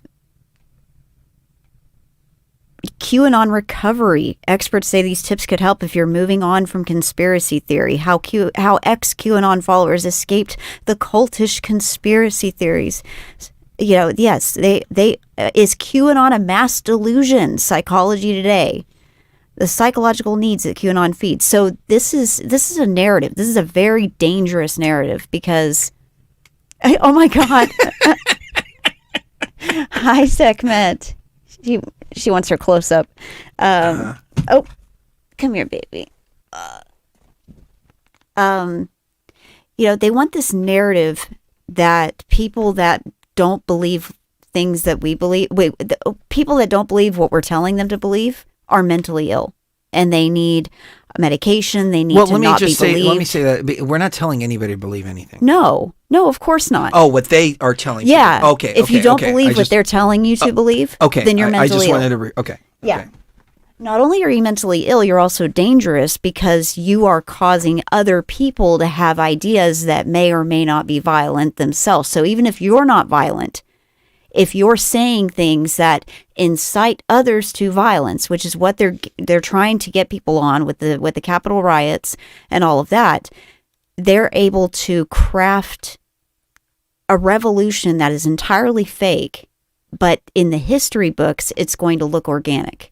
Because they're going to selectively take out what doesn't fit that narrative and move on with it. And I think, though, that they've reached a critical mass now where they have demonetized and blocked and soft banned and hard banned as many people as they can. And it's gotten too big. The sheer number of people they've done this to has gotten too big. And the people are starting to fight back now, at least on an intellectual level. So bringing up intellectuals, hold on one second. I dropped my mouse. If you're talking about intellectuals, we need to cover a little bit of the anti-intellectual movements of communist countries.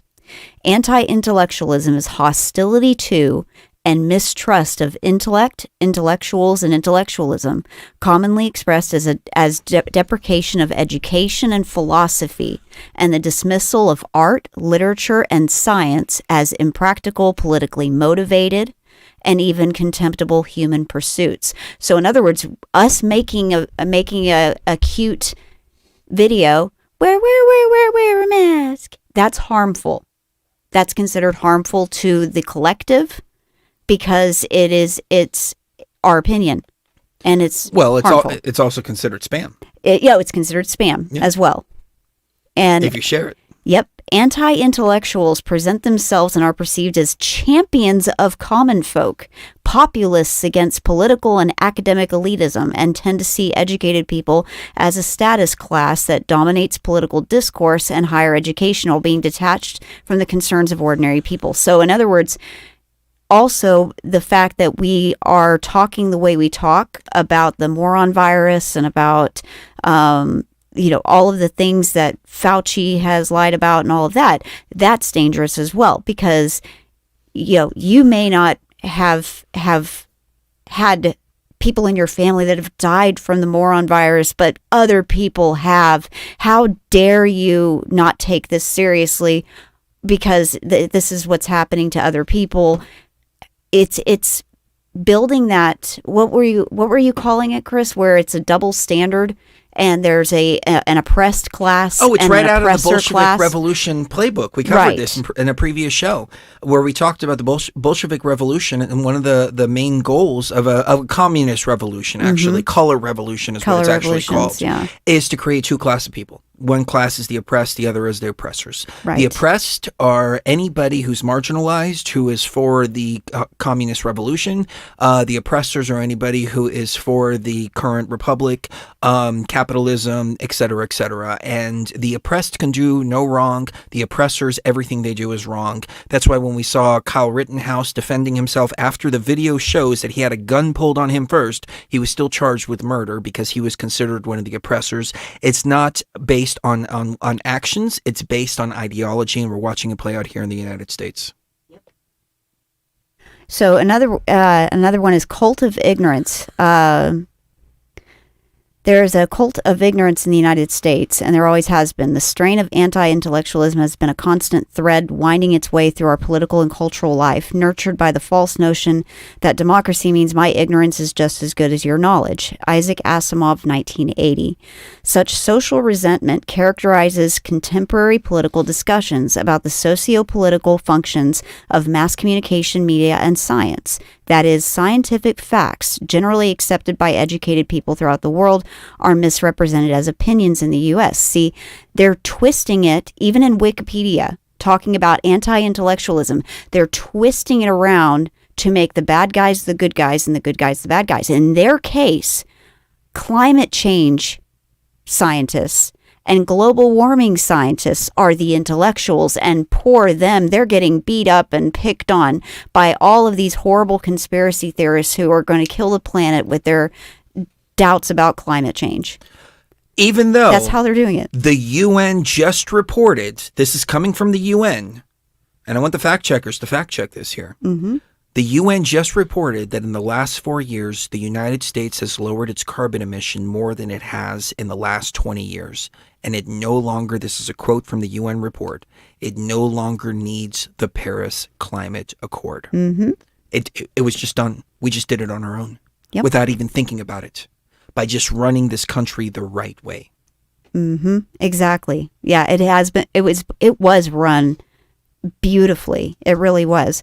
So let's skip all of this garbage that somebody has put into this article and go straight to the People's Republic of China. The Cultural Revolution, 1966 to 1976, was a politically violent decade which saw wide-ranging social engineering throughout the People's Republic of China. Can I jump in Yeah, for a please. second? I'm sorry. I just want to, because we have fact checkers watching probably. Yeah. So I Oh, of want to course show. we do. Here it is. Forbes magazine. The UN says America is already cutting so much carbon emission it doesn't need the Paris Climate Accord. Yeah, eat it. It's right there. It's right there. Yep. So we know for a fact now that all the Paris Climate Accord talk is nothing more than carbon taxes. Yeah. Carbon tax, moving jobs overseas, Mm-hmm. all the nasty business dealings we had before 2016. Right. All that's that's coming back. Yeah. And this is definitive proof right here. The UN is saying that we do not need the Paris Climate Accord because we've cut our carbon emissions so much in the last 4 years. Yep. Think about that. Please. This is important. This is important for people to understand. Yeah, it is important for people to understand because they are trying to radically change American society in a negative way that is going to really hurt a lot of people. And it's going to result in deaths. It's going to result in suicides. It's going to result in people starving to death, I think. Because for example, they're starting to say that some hospitals in Southern California are filling up fast with moron virus patients. Okay, if this were last year, it would be the Jedi saying, okay, well, here's 10,000 vents, just like he did in New York. As soon as Governor Cuomo asked, he sent 10,000 ventilators the next day. I mean, yep, let's get them out to you. Let's take care of people. Let's make sure people are taken care of. Go ahead. Even with the vaccine, which I'm against, most of too. our audience is against, and this is why, again, I am on the side of pro-abortion, because it's not about the abortion. It's about the right to choose what to do with your body. Right. But even with the vaccine, as controversial as it is, he rushed those out, cut through the red tape to get it out to the people that want it. And this is, in my opinion, what it's all about. If you want to stick that in your arm, you can stick it in your arm. If you don't want to stick it in your arm, you don't have to stick it in your arm. That's where we are coming from. We're not coming from a left. We're not coming from a right. We're coming from a place of freedom. And that's it. Freedom. Yep. And then what's going on right now is incredibly sinister. And I did not find out about this until just a few days ago, actually.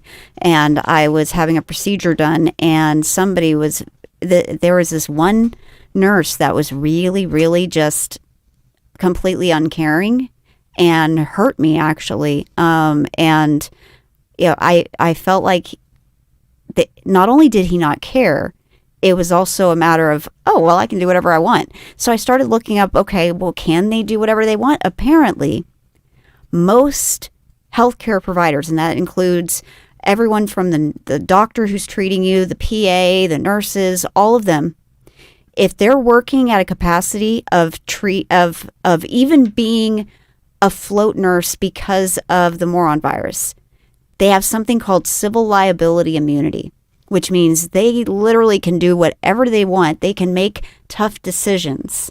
In other words, they can kill people. And as long as they have a decent enough excuse for it, they can get totally away with it. There's never going to be any manslaughter charges or homicide or anything like that.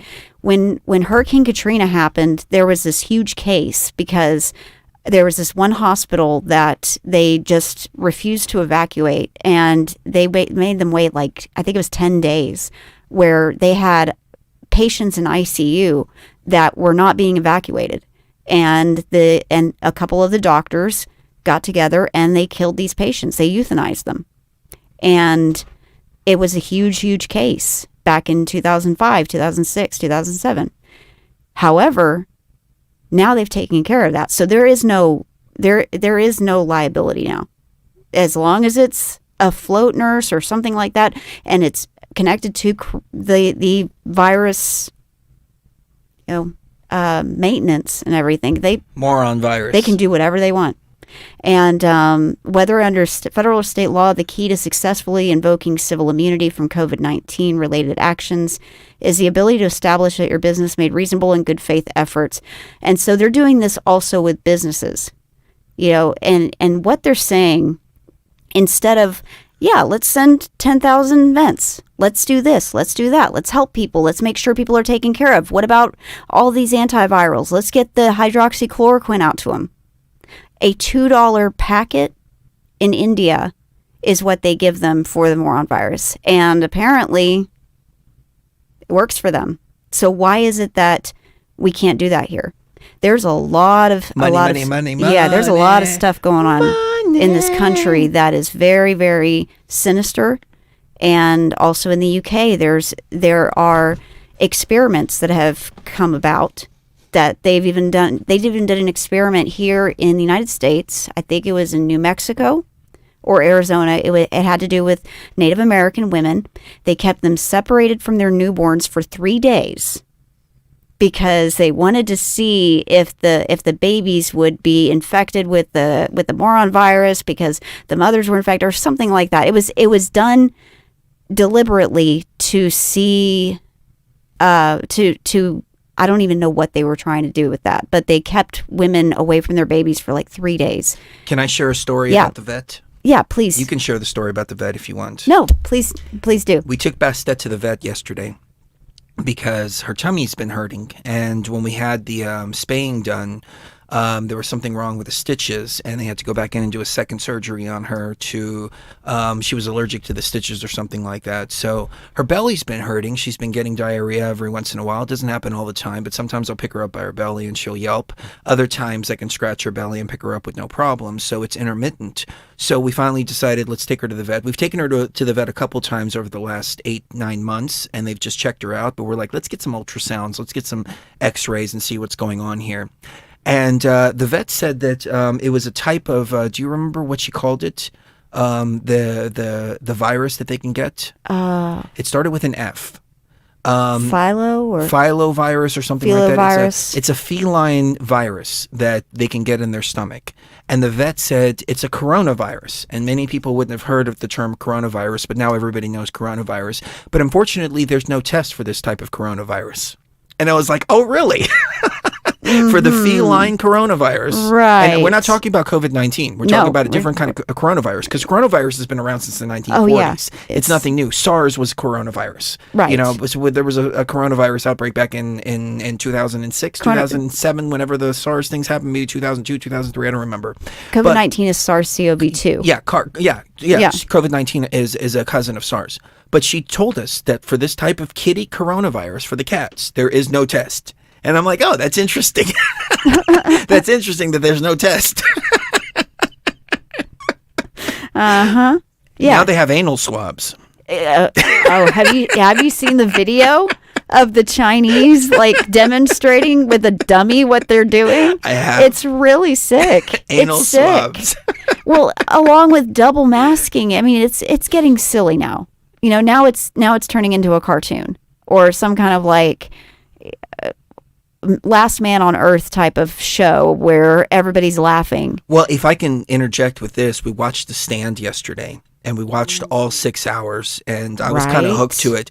I Me read the too. book when I was like 17 years old, and the book is a little bit different than the movie, but I've never actually seen the movie. It was actually a TV presentation, which is why it's 6 hours long, but it was pretty interesting. Molly Ringwald was in it. She looked pretty hot, and you know, growing up in the 80s and 90s, you know, Molly Ringwald was somebody that was a Breakfast Club, you know. You know, we were watching this movie, and in that movie, when there was an actual pandemic that was threatening the world, what they did is the government was lying about it. The government was saying it didn't exist. The government didn't seek to create panic. The government was trying to minimize everything that was going on. And there were reports they were burning bodies and doing this and doing that. And so I thought to myself, in a truly, you know, catastrophic pandemic, what would you want to do in that situation? Would you want to create mass panic, or would you want to try to cover up the fact that there is something going on and try to mitigate, isolate, and try to take care of it before it spreads to a worldwide level? We saw the opposite happening with COVID, where they were pumping it up and pumping it up and putting it in people's face every single day. Hype. You turn on CNN and it's a completely unrelated article, but you have COVID death little sidebar next to it. Yeah, COVID cases and deaths. Yeah. That raised suspicion, in my humble opinion, because it in my opinion, it pushes a narrative rather than what's going on. If there was something serious going on, they wouldn't want mass panic in the streets. They would do like freezes on like water sales. They would do freezes on toilet paper sales. You know, they would act in a different way, I imagine, if it was something that was legitimately killing the entire world in the numbers that they are. Now, again, for the YouTube censors out there, there is no evidence that coronavirus is not real. There is no evidence. You know, the WHO is the end all be all authority when it comes to all of this. But in the movie The Stand, they handled it different. Right. And I have to ask myself, why wasn't it handled in the same way? Yep. Exactly. And you know, it was really an interesting movie. I'd never seen it before, so thank you for showing that to me, because that was incredibly interesting to me as somebody that has researched pandemic response, bioterrorism, and things like that for the last 15 years. I understand that what they're trying to do here is create a completely different world. They want total control over what's happening online first, and then what happens online is then reflected in the actual reality. They've figured out that we are massively creating reality as we go along, and that the public perception is everything still. And if you can't manipulate that perception, if you can't manipulate it, if you can't lie and cheat your way to power, what they're doing is they're squashing any and all dissent that takes away from the narratives that they're trying to push. And there's about 15 different narratives going on, all, you know, leading back to the same source, which is not the CCP, it's not the Bilderberg Group, it's not the CFR, it's not any of these things. It is the virus itself. You know, it all leads back to the virus, because the virus is what's responsible for these systems of control in the first place, because they don't care how you feel about all of this. I mean, not yet anyway. Oh, look, I just tried to put that document on the screen, and that document is no longer on CIA.gov.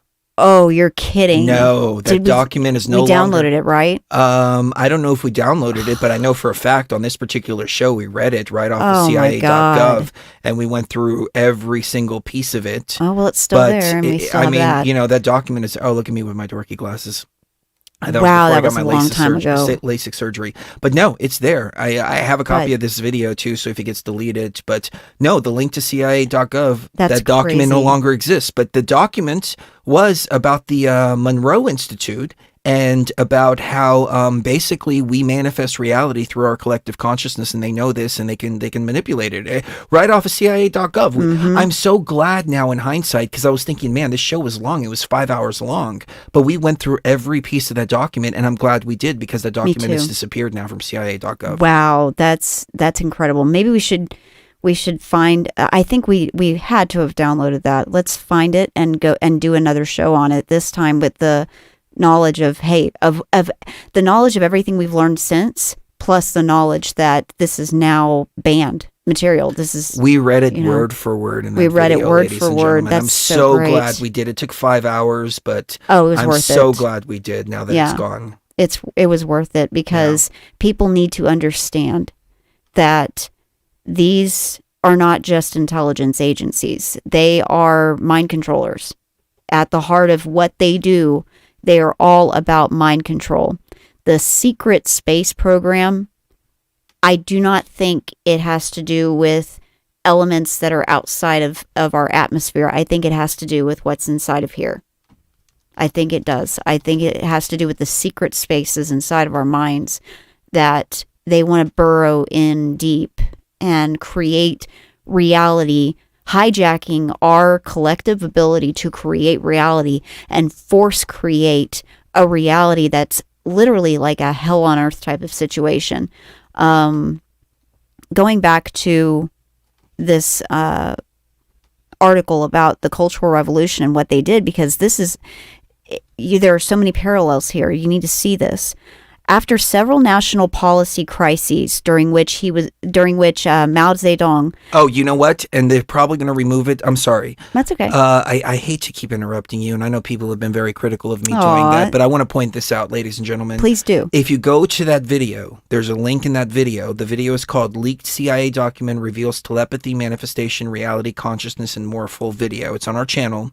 Go to the Wayback Machine while you can and download a copy of the PDF. As a matter of fact, I'm going to do that right now. Yeah, please download that and then also send it to me. I'm downloading the PDF right now. It's still on Wayback Machine. They're probably going to scrub it after this video because they've done that to us before. Yeah, as soon as we have. talk about something, they'll scrub it really, really quick. Right. But you can still get that document at Wayback Machine. Yeah. And we'll put that on our website as well because this article this study was incredibly important because it showed that we are literally creating reality from our minds, and that anybody that has control over those minds controls the reality and how the reality plays out.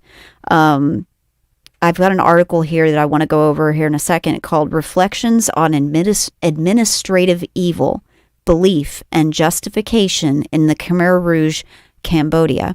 This is talking about essentially good people. I would say good NPCs that are kind of a blank slate being hijacked and turned into administrators of evil for an evil government without really realizing what's going on, because it's the same as what I was getting into a few minutes ago with the difference between the Jedi's response to the Moron virus being more than what people can handle.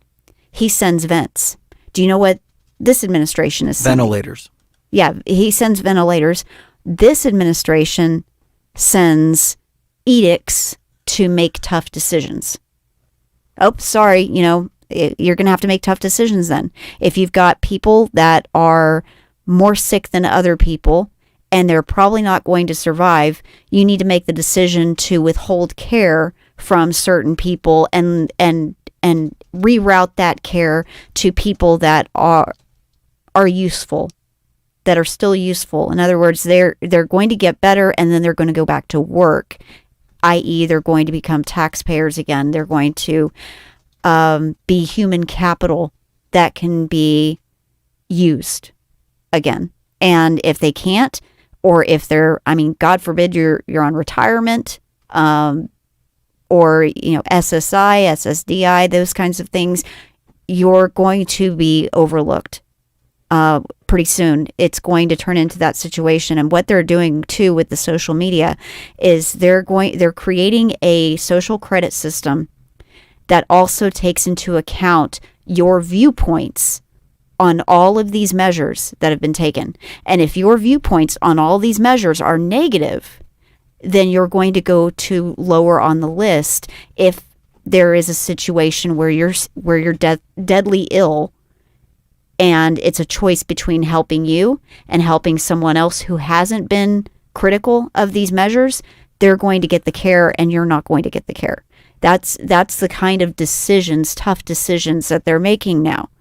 this is getting serious now. This is getting to a point where if it were any other country doing this to its people, Americans would be talking about it the same way they talked about Vietnam being invaded, or the same way they talk about the poor people in North Korea that, you know, are living under a dictatorship. But that's not what's happening, because this hijacking of the mind is going on. So back in the Cultural Revolution, it was a politically violent decade which saw wide-ranging social engineering throughout the People's Republic of China by its leader, Chairman Mao Zedong. After several national policy crises during which he was motivated by his desire to regain public prestige and control of the Chinese government, Mao announced on May 16, 1966, that the Chinese Communist Party and Chinese society were permeated with liberal bourgeois elements who meant to restore capitalism to China, and he also announced that people could only be removed after a post-revolutionary class struggle was waged against them. What does that sound like? A post-revolutionary class struggle. This is what we're seeing with BLM, Antifa, all of these little social justice causes are acting as these post-revolutionary class struggles in order to get rid of people that are a problem for the ruling class. To that effect, China's youth, in other words, the people that are going to college and they're, you know, writing little articles for USA Today. China's youth nationally organized themselves into Red Guards and hunted the liberal bourgeois elements who were supposedly subverting the CCP and Chinese society. That's what they're saying about people in social media now. They're subverting our democracy. They're insurrectionists. Well, it's right out of the Color Revolution playbook. We covered it a couple shows ago at youtube.com/beyondtheveil. They target the universities. Mm-hmm. There is a Australian 60 Minutes, and it's a U.S. spy that has defected, and he's talking about everything he did in Hong Kong, which includes going to universities, rallying people up, pretending that he's pro this, pro that, et cetera, when in actual fact he's pro-Chinese Communist Party, finding out things about the leaders, getting close to some of the leaders, trying to recruit people to the other side, hijack the narrative, go on social media, create a bunch of trolls. You know, we covered all of this. This is literally right out of the Color Revolution playbook. Right. You can't make this up. This is like play for play. How can you deny all this? You know, and then the suppression of speech, the suppression of information like this. We're in very, very, very dangerous times, ladies and gentlemen. Yes, we are are. in very dangerous times. And this is why we pushed the Trump 2021 timeline so hard. That's why, this is way bigger than just, oh, well, my candidate lost. Right. This is way, way, way bigger. I can't stress the urgency of what's going on right now. Yeah, I know, me either. The Red Guards, you know, and these Red Guards, what they would do is they would see a poor old man, you know, barely walking down the street, and they would force him to recite, you know, something out of the little red book, you know, Mao Zedong's little red book, which was like the handbook for communists.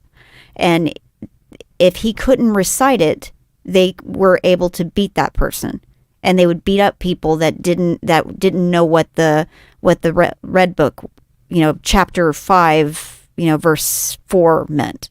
You know, and it was horrible. The Red Guards acted nationally, purging the country, the military, urban workers, and the leaders of the CCP. The Red Guards were particularly aggressive when they attacked their teachers and professors, causing most schools and universities to be shut down once the Cultural Revolution began. 3 years later, in 1969, Mao declared that the Cultural Revolution was ended, yet the political intrigues continued until 1976, concluding with the arrest of the Gang of Four, the de facto end of the Cultural Revolution. In Kampuchea, when the Communist Party of Kampuchea and the Khmer Rouge, 1951 to 1981, established their regime as Democratic Kampuchea, 1975 to 1979, in Cambodia, their anti-intellectualism, which idealized the country and demonized the cities, was immediately imposed on the country in order to establish agrarian socialism. Thus, they emptied the cities in order to purge the Khmer nation of every traitor, enemy of the state, and intellectual, often symbolized by eyeglasses. So they were even finding people that wore eyeglasses and killing them right off the bat because they wore glasses. They were considered an intellectual. This is where what's up with the black nail polish, Chris? That's what that comes from. What's up with this? What's up with that? Oh, I can't listen to a guy that wears nail polish. That's where all of these elements are coming into play too. I think it looks cool. Your appearance is everything. I think it looks cool. What you're saying doesn't matter. It makes especially with the rings and everything. I like it. It makes it pop. It really does. It gives it some. I want to say this real quick, if you don't mind. Please do. To Zuckerberg, to the guy from Twitter, I don't remember his name, to the guy from YouTube, Google, the head of Google. You can see it on the screen right here. It's a parody of No Country for Old Men. It's a little meme I did. But guys, seriously, we have 74 million Americans who are buying from your advertisers. We have 74 million Americans that are hungry for this type of information. This is not the way to go about things. We need to go back to the way things were. Okay? This is why Facebook and Twitter have dropped 60%. They've lost billions of dollars over the last month. Yeah. Stop losing money. Let's turn this back into business. Okay? It's supposed to be business. Right. It's supposed to be free speech. The two can work so well together. But we need you all to not cave to those advertisers that have something to gain from the CCP control. Right. This is so much bigger. This is about our children. This is about our children's children. And I hope that Devon is watching this broadcast.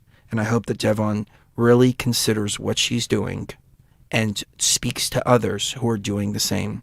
And starts learning about history, starts learning about color revolutions, starts learning about what happens when we start going down these lines. Yeah. It's way more powerful when you can speak from your heart. Yeah. There is so much more satisfaction in doing actual journalism than there is just being a talking head repeating puppet. I don't know how those people sleep at night. I don't know how they sleep at night. They have no souls. They've sold their souls. I can't do that. I can't do that. I have the ability to do that. If I really wanted to. Cherie's parents are pastors. They're East Texas pastors. Mega churches. All I have to do is just all of a sudden come out and just say, I've seen the light. Jesus came to me in a vision. I was wrong about this. I was wrong about that. I denounce all of that. Now I'm this big Christian guy that's gone from black fingernail polish and long hair and shamanism. I've seen the error of my ways.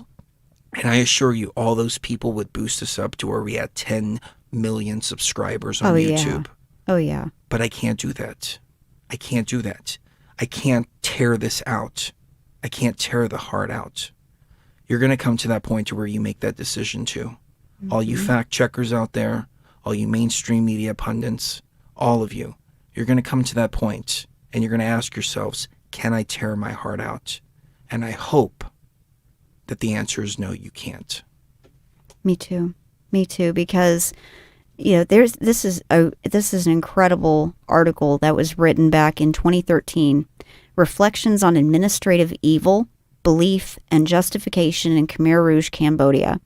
It says, bureaucracy in the modern sense may not see itself, and in my mind, I'm thinking of all the bureaucracy that we're facing with all these social media sites saying you can't talk about this, you can't talk about that, this is fact check, you're not allowed to share this, etc., etc. Bureaucracy in the modern sense may not see itself as the root of evil, but it is a key to the normalization of evil. It claims ignorance instead of admitting its instrumentality. It can betray the confidence of the public by claiming that public interest is an issue with which other groups must contend. However, bureaucracy is not simply a value-free, ambivalent tool devoid of good or evil. Administration is not a separate matter from its outcomes, which may lack legitimacy. By virtue of its usefulness to evil ends, bureaucracy itself may collude with evil to become the force by which freedoms are trampled, genocides are committed, and lives are destroyed. The case of the Khmer Rouge in Cambodia in the 1970s provides a rare glimpse into the heart of administrative darkness.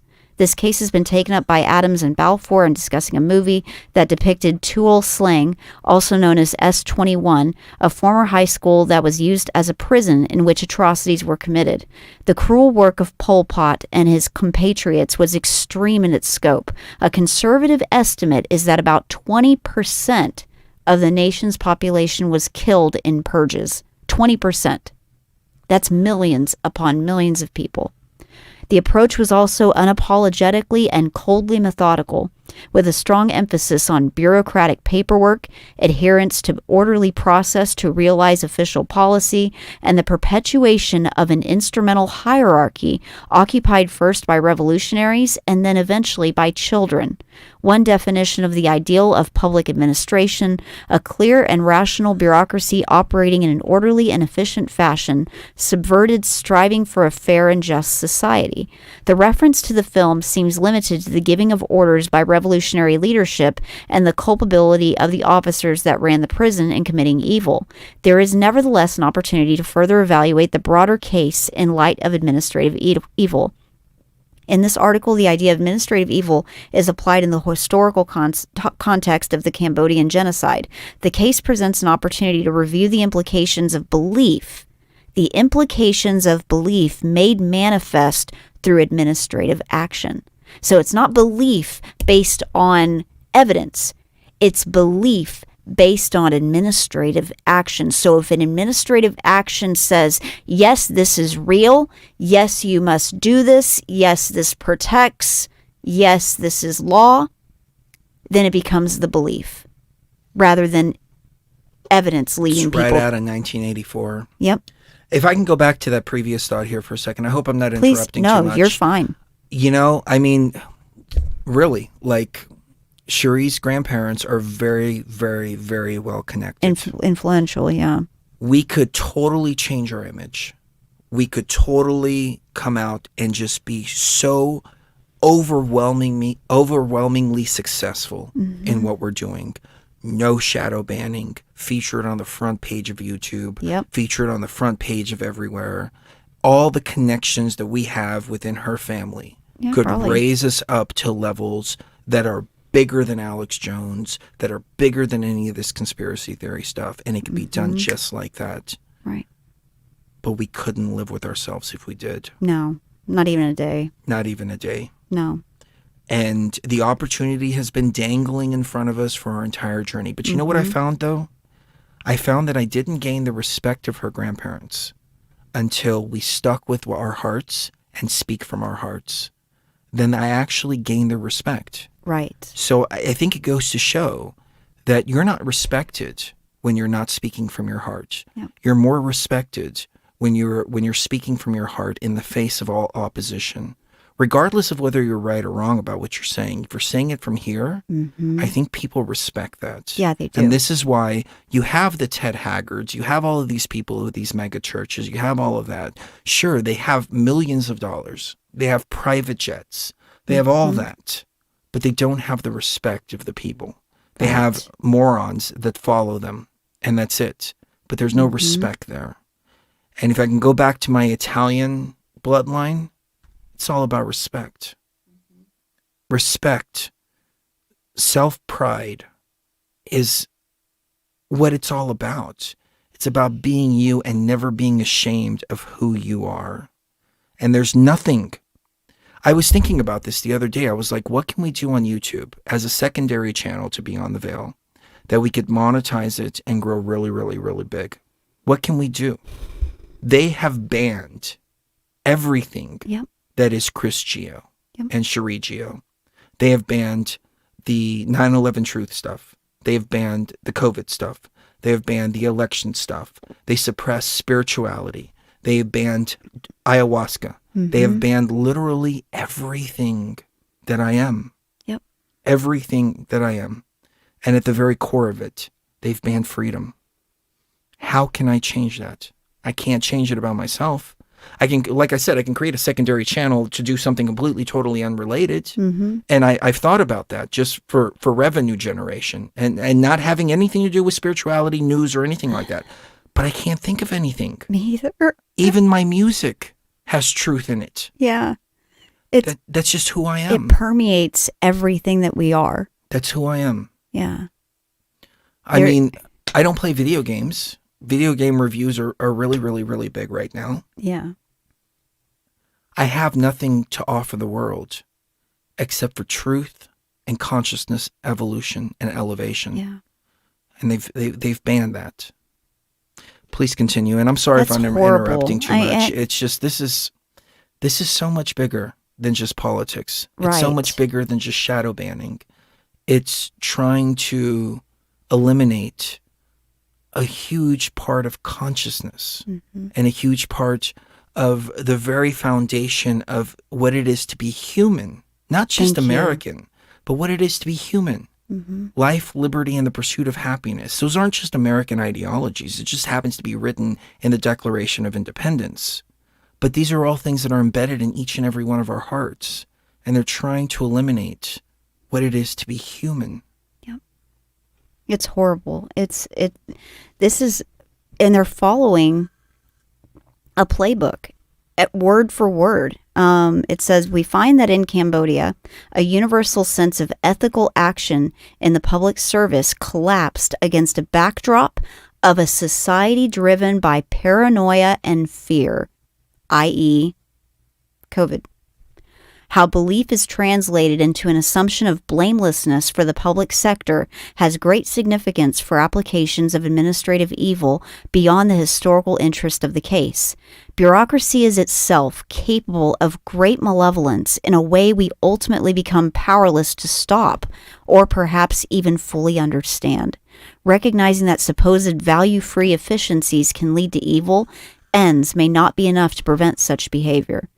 The problem of administrative evil, the literature is considerable and has wrestled with thoughts of blame and administration's ability to enable great injustice.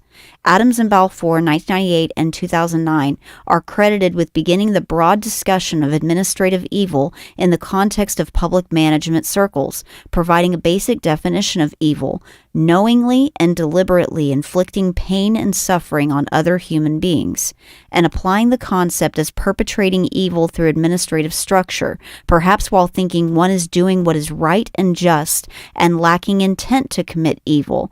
Administrative evil has subsequently been applied to topics from the relatively mundane, such as accounting hierarchies and the public interest, and whether enterprise resource planning systems constitute a manifestation of administrative evil. In other words, what they're doing in planning out how they're going to ration care or how they're going to, deny stimulus payments to people who hold certain beliefs.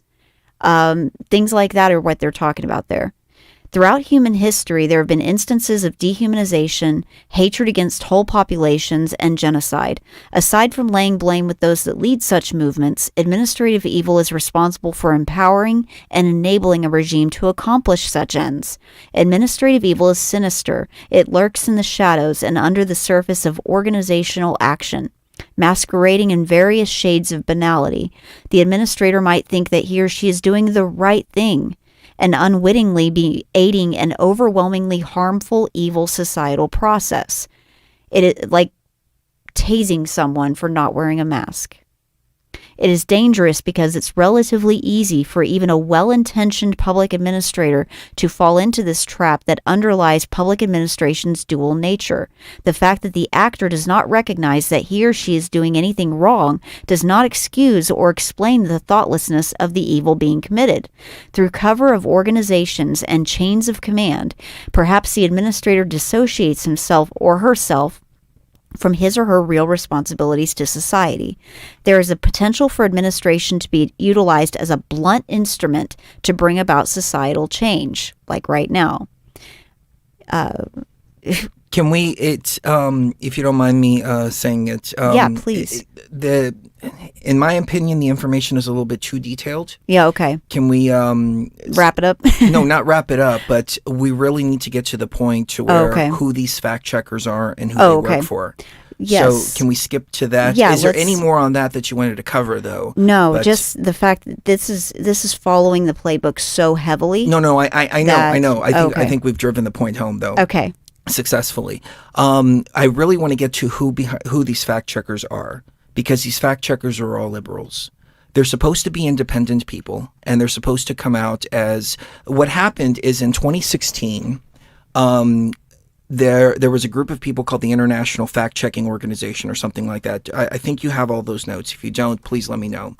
But they came in, and because of all of the supposed interference with the Russian disinformation that spread throughout social media, they blamed that for the loss of the Democratic Party in 2016 and the loss of Hillary Clinton. And so what happened is there was this organization that formed, and they said, we want to come in and fact check, and we want to come in and fact check, and we want to come in and fact check. And as it turns out, all of these fact checkers are all pro-Hillary. They were the very main one. I don't have the notes off the top of my head. I don't know if you do. I do. Okay, so that lady who Cherie's about to mention here in just a few minutes, she was actually pro-Hillary going all the way back to 2018, and she's the one that's authorized with giving out licenses for these fact checkers. So these fact checkers, they're all very, very, very left. Now, the requirements to be a fact checker is that you're not supposed to be politically biased. However, all of these fact checkers are clearly political biased. And they're all leaning towards the left here. So they came in and they talked to Zuckerberg. And at first, Zuckerberg's statement was, no, I'm not going to regulate anything that is said on Facebook. I think Facebook should be a free speech platform. But then the advertisers started coming in and putting pressure on him. And he said, okay, well, we'll put some fact checking here. Okay, well, we'll do this, we'll do that, et cetera, et cetera. And he started to cave until it's what it's turned into here in 2021. And again, I want to stress to all of these companies out here, there is better business to be done by allowing people to speak freely out there rather than there is consistent censorship, because we're watching shares and stocks go down in these companies. We've even sold all our stock in these companies as well, because we knew that they were going to crash as soon as all this stuff started happening. You know, so even we who value these platforms, it's not that we don't value these platforms, it's we value these platforms so much that we want to see these platforms turn back into free speech. I mean, I understand there has to be a little bit of guidelines, okay? Neo-Nazism, even Black Power stuff, all that stuff. Okay, I understand. We don't want that kind of content on YouTube, and we definitely don't want advertisers. Advertisers definitely don't want to advertise on this. What happened is there was a neo-Nazi video, and the Washington Times caught an advertiser being advertised on top of a neo-Nazi video. And they took a screenshot and they sent it to the advertiser. Then that advertiser got together, and this was back in like 2015, with a bunch of other advertisers and pulled other advertising from YouTube until YouTube did something about this. There was a guy named Boogie something, I don't remember his name, but he does this thing called Francis. And even he came out and he was saying, I think this was false. I think they put out a fake screenshot, because I don't even see this video here. And a lot of the main YouTubers out there who don't do any kind of content that's similar to ours were coming out and saying that this looks like it's false. This looks like it's false. But the Washington Times, being very pro-CCP, and NTD actually did an article that listed a bunch of news organizations who had attended parties and attended different dinners that were hosted by the CCP. And as we saw Hillary Clinton saying she was ready to reward the Chinese, the media would reward the Chinese for interfering with our elections and coming up with dirt on Donald Trump. So after who knows what was said to all of these at all of these different dinners, at all of these different parties, and so on and so forth. But what we saw a shift in not only mainstream media coverage but also social media coverage as well, all in favor of the CCP, all in favor of pushing this certain agenda. And again, there is more money to make with free speech than there is banning it, because they're going to lose. They're already losing money. They're already losing money. There is no benefit to them to do this. There is no benefit whatsoever. I hope that they come to realize this. But can we jump to that portion? Yes. Margaret Suska, an international fact-checking network certifier. That's her name, Margaret Suska. An American university professor, is not shy about her political beliefs and anti-Trump views, despite her work at a group committed to nonpartisan factual accuracy relied on by companies like Facebook. IFCN is a nonpartisan organization that grants signatory status to legally registered organizations set up for the purpose of fact-checking. Social media giant Facebook is one of the companies that works with IFCN certified fact-checkers to rate and review the accuracy of content on its platform. When misinformation is identified by these certified fact checkers, the company reduces its distribution and includes warning labels. Suska has assessed 19 applications for licenses since 2017, but she has made multiple public comments about her distrust in President Trump's administration. So obviously, this is like the head person over the organization that's supposed to be nonpartisan, supposed to be fair, supposed to be balanced in what they're determining is fact versus fiction. But during a May appearance with Russian state-controlled television network RT, Suska said it was hard for her to be an objective observer of this administration when for years now they have continuously tried to delegitimize and marginalize news reporters for doing their constitutionally protected job. Suska also criticized White House Press Secretary Kayleigh McEnany for saying she wasn't going to lie to the media when she started at her post. It was almost a signal that, guess what, I'm about to give you unleash alternative facts for her tenure, however short that may be, she said. That's very true. Right here we have a tweet from her. News networks have an obligation to truth above all else, and what we've seen today is an administration turning to lies about our democratic processes, including basic voting procedures, to stir its base. Running it live is a dereliction of duty. And this was posted by Margaret Suska in relation to Trump. So this is somebody that's supposed to be unbiased, has given the title of being unbiased, has given the authority to give fact checkers permission to be fact checkers, and is even on record going back to being part of the Hillary team since 2018. Since 2008. Mm-hmm. So there's her with Hillary. I've been on Team Hillary since 2008, to be honest. Well, wait a second. I thought you were supposed to be a non-biased fact checker here, handing out licenses to non-biased organizations. Right. We are, if Joe Biden came in and did the right thing and was running America the way it should be, I would be behind Biden. Maybe. I know the ties behind all of this now. Mm-hmm. I know what's going on in the background. I know all of that. So it's very difficult. But if I saw him doing the right thing, I would point out, and look, he's doing the right thing for the country. He's doing this, he's doing that, et cetera, et cetera. It's just like with Trump. I didn't come to the Trump loyalty just like that, just in 2016. I didn't become, Trump didn't earn my loyalty until 2018. And that's because I saw the way that he was handling foreign policy. I saw that the way he was handling domestic policy. I watched all of that. And at the very core of this, that's all I want is life, liberty, and the pursuit of happiness. I want peace. I want freedom. I want prosperity for the world. That's what I want. That's where I come from my heart. And whoever does that will gain my loyalty. Mm-hmm. But what we've seen with Biden over the last week, 2 weeks, has been the exact opposite. The exact opposite. So anyways, please continue. So this leads to an article out of the Epoch Times. While social media giant Facebook portrays its fact-checking feature as neutral and independent, the personnel, funding streams, and credentialing mechanism behind the participating organizations indicates otherwise. Facebook launched the fact-checking feature shortly after Donald Trump won the presidential election in 2016. It says it has since partnered with more than 50 fact-checking organizations around the world. Only a handful of them, however, only a handful, appear to be focused on American content. Media Research Center, a right-leaning media watchdog, identified 9 Facebook fact-checkers relevant to American content.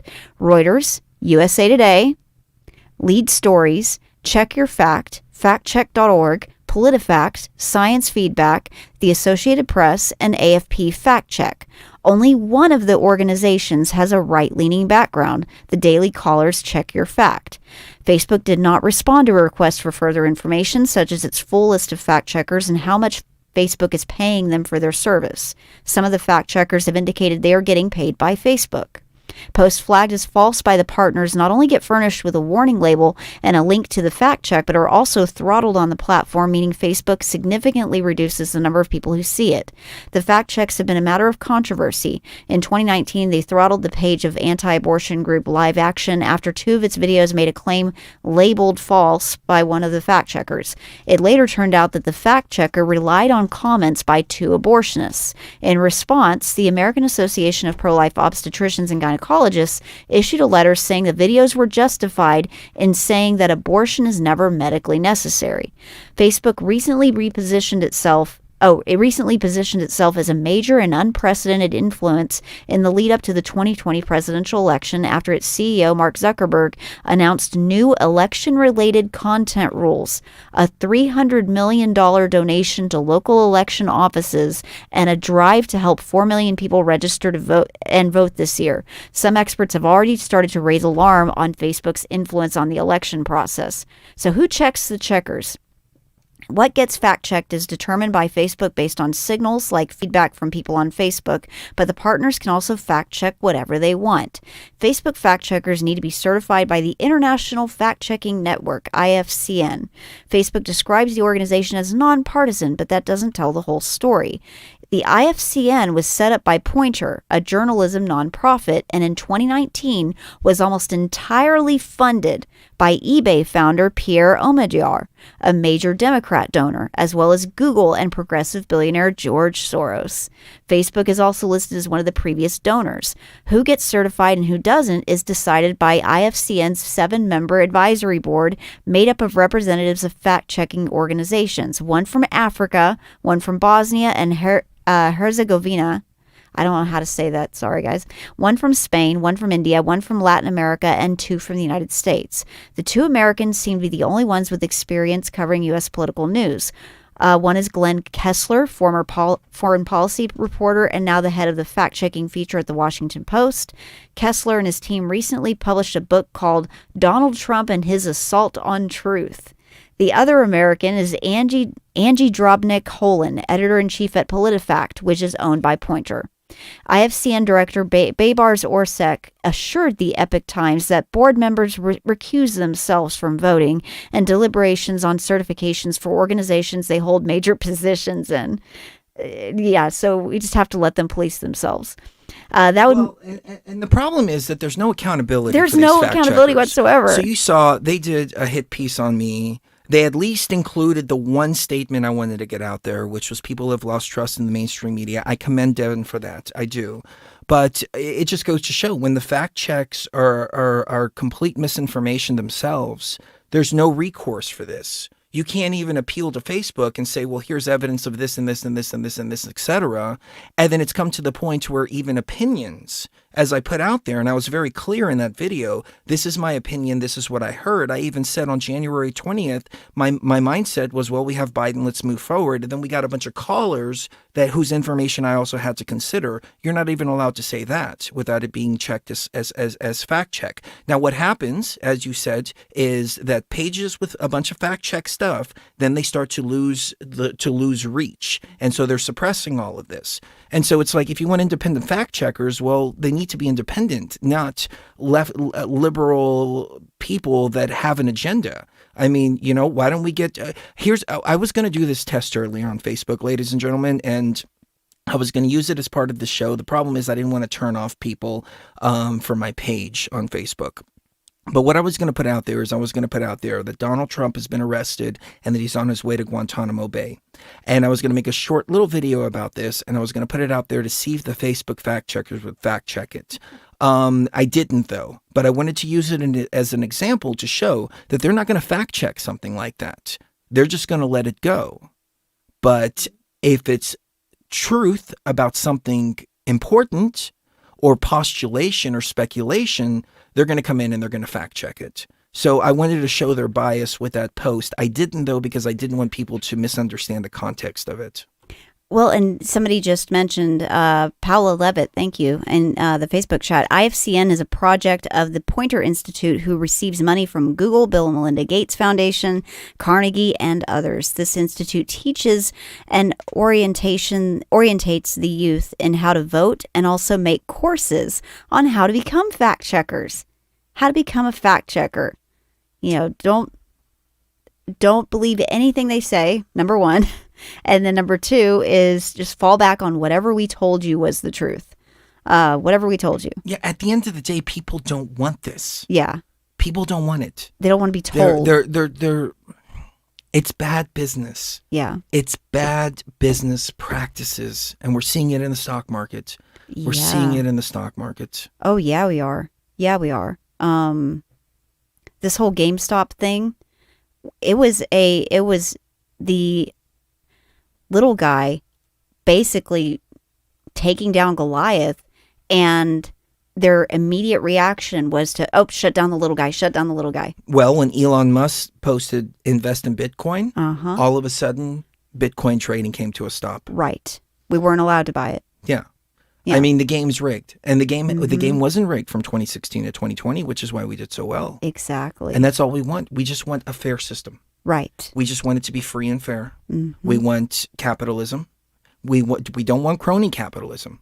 We want capitalism to where even the little guy can get a government contract. Even the little guy can get these contracts without having to do all these license regulations and regulations and all this stuff that Trump had gotten rid of because it benefits the little guy. Right. You know, you raise the minimum wage to $15 an hour, and then you subsidize Amazon, you subsidize Walmart, you subsidize all these other places. The little guy can't pay $15 an hour. And so what happens is it puts all small businesses out of business. Yes, it does. And it goes back to the Bolshevik communist revolution of destroying the upper middle class and the middle class and creating a super poor and a super rich class. And all this benefits is the super rich. Right, right. Each IFCN application is reviewed by an assessor who gives the board a recommendation on whether to accept it. The requirements include some level of transparency about funding, personnel, and ownership, as well as evidence that, quote, the applicant does not unduly concentrate its fact-checking on any one side. Bullshit.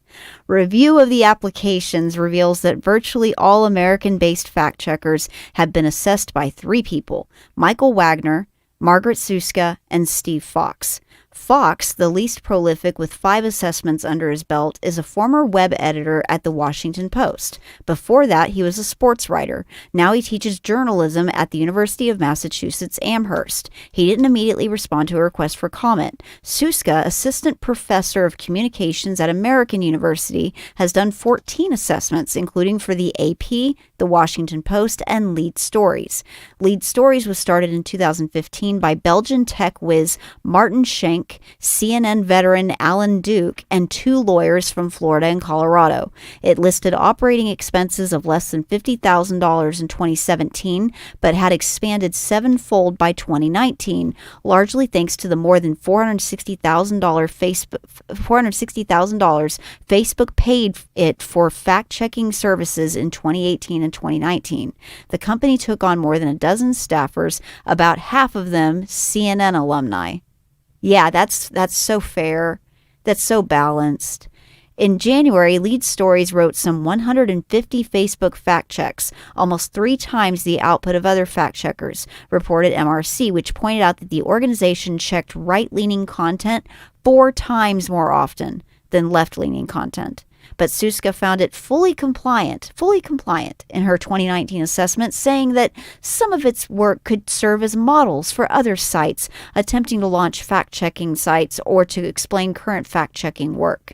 She did not immediately respond to a request for comment. Wagner, also at 14 assessments, is a professor of journalism at the University of Wisconsin-Madison. In this year's assessment of USA Today, Wagner noted, and that's the one that did the hit piece on Chris. Wagner noted the site has almost exclusively focused on checking Republican claims, and, quote, the current imbalance does not comply with IFCN guidelines. He still gave the fact checker a partially compliant rating on this point, saying that because Republicans are in charge, there are more opportunities to fact check them, adding that a president has, quote, a truly remarkable track record for saying things that are not true. Okay, I want to cut here real quick, and I want to play this quick little video. Please do. About, this is from OAN. I keep saying it's NTD, but it's OAN. And they actually came out with a list of mainstream media outlets that were at these CCP parties that I mentioned. Please do that. Into Chinese influence in American media reveals a long list of mainstream medias who granted the Chinese Communist Party and its propaganda outlets, quote, favorable coverage. One America's Jack Posobiec explains from Washington. Well, in a new report from the National Pulse, an expose has been released regarding the China-U.S. Exchange Foundation, CUSES. Now, this was funded by the vice chairman of the Chinese Political Consultative Conference. This is a main Communist Party CCP organ in China.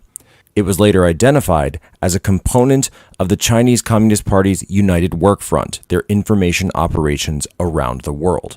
According to the U.S. government, this report aims to co-opt and neutralize sources of potential opposition to the policies and authorities of its ruling Chinese Communist Party and, quote, influence overseas Chinese communities, foreign governments, and other actors to take actions or adopt positions supportive of Beijing's preferred policies. The National Pulse discovered that the CCP was paying for national media key figures to come to China on familiarization trips. This included recruiting top journalists to travel to China, selected for their effectiveness and opportunities for favorable coverage. I think you'll recognize some of the names: The New York Times, The Atlantic, Huffington Post, Boston Globe, Boston Herald, Slate, Vox, NPR, CNBC, Newsweek, the LA Times, the Baltimore Sun, the Chicago Tribune, the Guardian, the New Yorker, the Financial Times, Foreign Policy, the Philadelphia Inquirer, New York Magazine, the Washington Post. The list goes on and on. In addition to this travel, many of the organizations also had paid dinners from the CCP. These often took place in New York, Washington, D.C., and Chicago, according to FARA filings. What isn't said in the filings is what was said on these trips and at these dinners, and what the media companies offered in return. And another question is, why was the CCP inviting them again and again to these dinners and on multiple trips? After all, they said it was for favorable coverage. Were they receiving the favorable coverage that they wanted? One American News has never participated in one of these trips, and I have to imagine we don't plan to. See, here's the thing. Trump knew that peace with everybody was the best way to go about things. He created the Circle of Peace with Israel and 12 Arab nations. He created peace with Morocco, so much so that they gave him a medal honoring him that's only given to kings. He made peace with North Korea. He could have made peace with China as well. He could have made peace with Russia. I think we should be getting along with all of these countries. The problem is that the CCP, they want to take over the world. That's the New World Order model. They want to impose that upon the entire world. It's not just United States. We're here in the United States, so we talk about the United States more, but this is the entire world that this is happening to. So this is a virus within the system. It's not somebody that wants to, it's not a party or an organization that wants to get along with everybody. If it was about fair trade, if it was about all of that, we might have a peaceful world. But we don't. And the problem is the people in power right now have sold out to all of these people, as has all of these media outlets. Mm-hmm.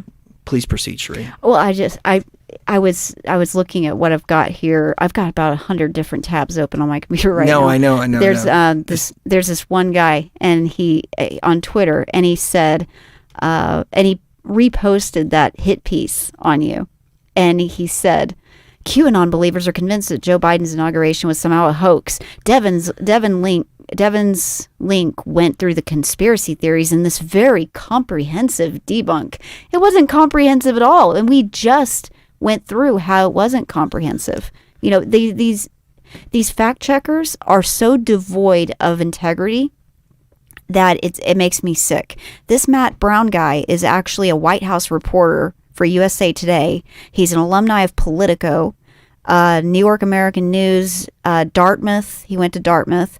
And yeah, he works for USA Today. These are all one and the same.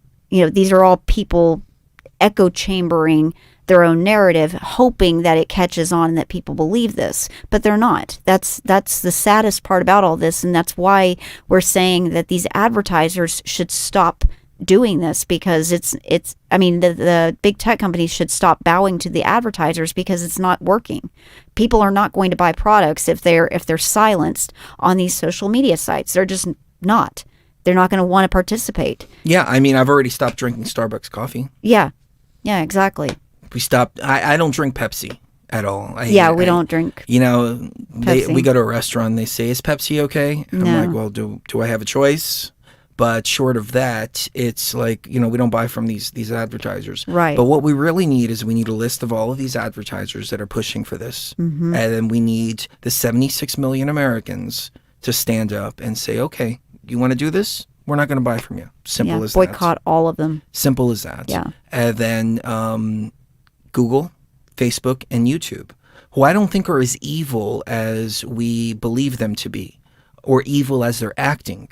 Right. They're acting under pressure from the advertisers. Mm-hmm. They're acting under pressure from the CCP. They don't have to do that, though. This is what I hope that Zuckerberg, I hope that all of them, they come to this realization sooner than later. They don't have to do this. It's not benefiting them. And as we've seen time and time again, look at the NBA. They paint Black Lives Matter all over their courts to virtue signal. Yeah, and acquiesce. Their ratings dropped down to 1/6 of what it was. Facebook and Twitter decide to ban Trump. Their stock plummets as a result. You have to consider real people versus mail-in ballots. And mail-in ballots, as I've said, do not buy advertising. Mm-hmm. They do not click on links. And when you're alienating the people that do, you're going to wind up in your own demise. Yeah, exactly. Trying to control the narrative, trying to ban people and silence people is only going to make people go, this platform is propaganda, and that's it. And that's why people have turned from the mainstream media, because it's all propaganda. They have an opportunity to turn it around. They have an opportunity to change all of that, and they can if they want, but they're going to have to step up to the plate. Yeah. They're going to have to step up to the plate. Absolutely. Here's another article from April 16th of last year. All nine Facebook fact checkers ignore the media's promotion of Chinese propaganda. Facebook fact checkers are quick to jump on when they claim conservative media gets it wrong. But what happens when CNN and NBC get stories wrong? On April 1st, 2020, Bloomberg News reported that the U.S. intelligence community believed that China lied about the number of people who died from the coronavirus. Two unnamed U.S. officials told the media outlet that the report concluded that China's numbers were fake. However, all 9 of Facebook's independent fact-checking partners failed to use this information when the liberal media claimed the United States had more coronavirus deaths than China on April 12th. NBC News stated on April 13th that the United States now has the lead with the most deaths from the coronavirus outbreak of any nation worldwide, with nearly 22,000 lives lost. CNN wrote the United States had, quote, more reported deaths than any other country in the world. Reuters, Democracy Now!, and The Intelligencer wrote similar pieces. But none of these pieces focused on China's numbers, which were reported to be at 3,341 officially. The Washington Post had stated that evidence emerging from the city of Wuhan suggests that the real death toll is exponentially higher. One funeral home in Wuhan received 5,000 urns, according to one report. Radio Free Asia claimed that the death toll in Wuhan alone would have been closer to 46,000.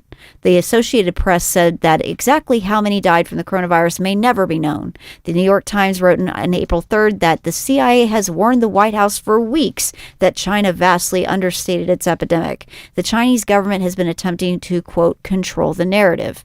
Where were the independent fact checkers when NBC News and CNN misstated the fact that China's numbers are most likely fake? Facebook has 9 independent fact checkers, all verified by Liberal Journalism Institute, Pointers International Fact-Checking Network, which we've covered, funded by liberal billionaire George Soros. In 2019, the institute published an advertising blacklist compiled by a member of the Southern Poverty Law Center. The Southern Poverty Law Center has been a bug in the butt of so many alternative media outlets that are literally telling the truth. The Southern Poverty Law Center calls them racist, calls them white supremacist, just paints everybody, no matter what color you are, it doesn't matter, you're a white supremacist if you support Donald Trump, et cetera, et cetera. Yeah, and the thing is, these are real people. Right. And real people are seeing this. Real people are offended by this. You know, myself, I'm not right-wing. I'm not a conspiracy theorist. I'm not a Q follower. Look at me. I don't fit the description. Right. I'm still painted as a white supremacist extremist Q follower. People are tired of it. People are tired of it. And I saw this happening way back in 2018, 2019 when they started with this rhetoric. I thought to myself, this is breeding racism. It's not stopping racism. It's breeding racism. Right. Because I can imagine if I was a white person, which, you know, I don't consider myself by my skin color, but if I was, I would get pretty sick and tired of being called a racist. To me, the word racist is just as bad as any other racial slur. The N-word, or, you know, the S word for Mexicans, or the C word for Asian people. For a white person, I imagine that the word racist is just as negatively impacting upon their consciousness. And being called that over and over and over again, it's going to bring racism. Right. Especially when it's black and brown people doing it. Like, don't fall into that trap, because you're creating the racism that you're fighting against by calling everybody racist. I mean, one of Biden's executive orders just recently reinstated federal sensitivity training. Well, what the sensitivity training was that Trump got rid of was where they were taking people in and they were saying that all white people are racist. Evil. Inherently racist. Yeah. That we have a systemic racism problem, and that even if you claim to not acknowledge race, which many of us people don't, I don't. Yeah, legitimately, I don't. I have done that on purpose. I have worked my mind to do that on purpose, you know, over the last several years. If you don't recognize race, then you're still considered racist. Right. Like, it's a no-win situation. You're always going to be a racist according to them. Yeah. But realistically, the very idea of white privilege, if you say, oh, I have white privilege, I'm privileged because I'm white, that's white supremacy. Yeah, you're saying that you are superior to others because of your skin color. That's racism. Right. But they flipped it all upside down. Yep. It's bad. Yeah. It's bad. Yeah, it's dangerous. I think it's incredibly dangerous to a society to do this to them. You know, it's gaslighting at the most extreme that it can be. Right, and then silencing the voices that are saying, guys, we're all united. Right. Silencing the voices that are saying we're all Americans. Yep. We're all Europeans. We're all this. We're all that. We're all human beings. Silencing those voices is just causing the problem. Yep. And adding fuel to the fire. They called Trump a white nationalist. He said he was a nationalist. He never said he was a white nationalist. Right. White nationalist somehow has gotten interchanged with Nazi. Right. And so I would talk to people about Trump, and they'd say, he says he's a white nationalist. Where? Well, he says he's a nationalist, but not a white nationalist. But he's white, and he's a nationalist. So therefore, he's a white nationalist. Well, the America First thing, I think that should go for every country out there. Yeah, me too. Every country should say our people are first. Our people come and then first. after that, we'll figure out, something fair for everybody else. But I mean, that's the way that a leader is supposed to run the country. Even the definition of fascism has changed. When I was growing up, I remember fascism was corporatocracy, was corporations making all the decision and forcing their will by force. Now the definition of fascism has turned into a political philosophy, movement, or regime, such that a fascist, that exalts nation and often race above the individual, and that stands for centralized autocratic government headed by dictatorial leadership, severe economic and social regimentation, and forcible suppression of opposition. Well, we had Antifa, who was against a president that was for life, liberty, the pursuit of happiness, and Constitution, who put America first, no doubt about it, but it had nothing to do with race. And and if I can say this, you don't mind me saying this, I'm sick and tired of hearing the Latin population. I'm tired of hearing the black community. I'm tired of hearing all of those phrases. We need to start referring to each other as Americans, and that's it, because that's what we are. America is a melting pot. I'm Native American. So, part of me is Native American. So I have a more right to say I'm American than anybody else that's here, because they all came from somewhere else. But in 2021, we're all Americans, and we should all be Americans. There should be no separation of skin color or any of that. But the same ones who are calling everybody racist are the ones that are marginalizing everybody, and the black community and this and that and blah, blah, blah, blah, blah, blah, blah, blah, blah. And it's just like, now it's turned into fascism exalts nationalism. And here it says above the individual, but there was nothing exalted above the individual. Right. The other side, the quote unquote anti-fascists, were the ones that were saying that one race is better than another, that there's white privilege, saying that white people are better than everybody else and everybody else is marginalized, which has never been the case for me. I've never seen the world like that before.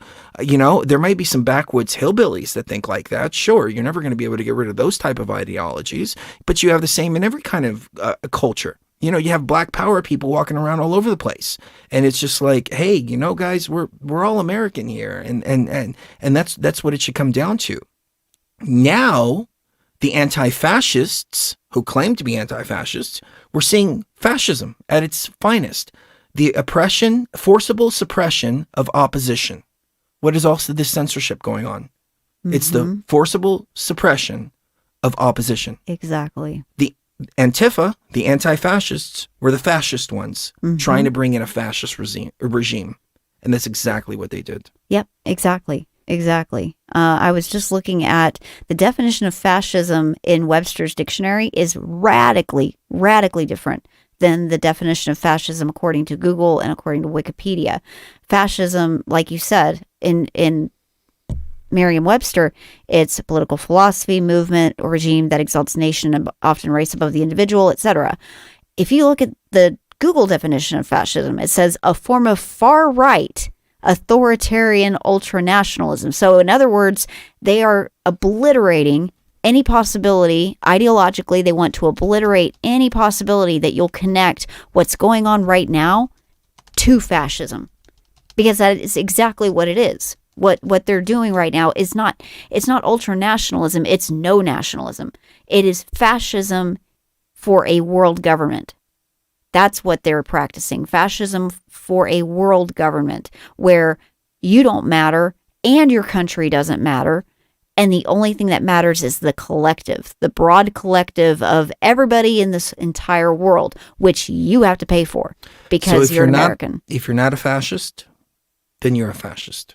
Right. If you're not a racist, then you're a racist. Mm-hmm. And if you oppose fascism, then you're a fascist racist. I mean, this is the world that we're living in right now. So is there anything else you wanted to go over? Because we're about to hit 3 hours. Okay, ultranationalism. Have you ever heard of ultranationalism? It's an extreme nationalism that promotes the interest of one state or people above all others, i.e. America first, or simply extreme devotion to one's own nation. So that's considered fascism now. If you love America, if you love this country and you want to put this country first, then you're a fascist. Yeah. And That's it how doesn't sick mean this putting it is. first at other people's expenses. No, not at other people's It means expense. that revitalizing industries like Trump did. It means that having Ford and several other car manufacturers bring their workforce back here, having big tech bring their workforce back here. You know, that's what it means. It means like American companies are American companies and should be trading as American companies, not going out to places like China where the minimum wage is $2 an hour, where they can make their products super cheap. As a matter of fact, Kanye West went to the White House and he had a meeting with Trump, and he said, you know, hey, look, I have a lot of factories here in the United States for my clothing outlet and my clothing line, but it costs us $300 to make a pair of shoes, whereas in China it's costing them $2 to make those same pair of shoes. So we need to fix this system here, and we need to make it to where American manufacturing can actually thrive in this community. And that's exactly what Trump did afterwards. He also did prison reform. He did all kinds of stuff like that. I don't want to harp on about all the accomplishments of Trump, but I've never been proud of this country because I understand the oligarchy that we live in, and I understand the agenda of the government. But at least for a little bit, I was. I wasn't completely proud of it, though, because I was ashamed of what the people were doing. Right. And the riots and all of that. The burning down. It's like, just sit back and just enjoy peace, prosperity, and freedom. You know, I'm just waiting to see who Biden's going to start declaring war against. Yeah, me too. Right now, he's declaring war against the people of the United States. Yeah. You know, we're seeing states fight back, though. Texas successfully sued the Biden administration. Over the wall. Over the wall. Yeah. And, over deportation. Oh, yeah, over deportation. He tried to freeze deportation. He's halted the border wall, which was supposed to go on until 2022. The contractors are still going to be paid for it. So the government's still going to pay for the wall. It's just now Biden has halted the wall from being built. You know, it's bad. It's bad. And it was at a point of balance. But is there anything else you want to cover? Because we're going on 3 hours. No, I think that's pretty much it. That ultranationalism, it says, when combined with the notion of national rebirth, make America great again. Ultranationalism is a key foundation of fascism. They're literally telling you the opposite of what the truth is, even in what people consider to be the Encyclopedia Britannica of the 21st century, which is Wikipedia. You know, when it's that bad, the only thing you can do is start to ideologically fight back. And that's what we do here. Somebody mentioned the Keystone Pipeline. The Keystone Pipeline. I've seen people on Twitter complaining that they lost their jobs. They're like, hey, wait a minute. It was a black guy on top of that. I hate to point out people's skin color, but I have to in this particular case. It was a black guy, and he said, I voted for Biden, and then I just lost my job because he got rid of the Keystone Pipeline. Well, what did you expect? We've been trying to tell you this. Yeah. We've been suppressed. You have to try to find us. But if you find us, we'll tell you these things.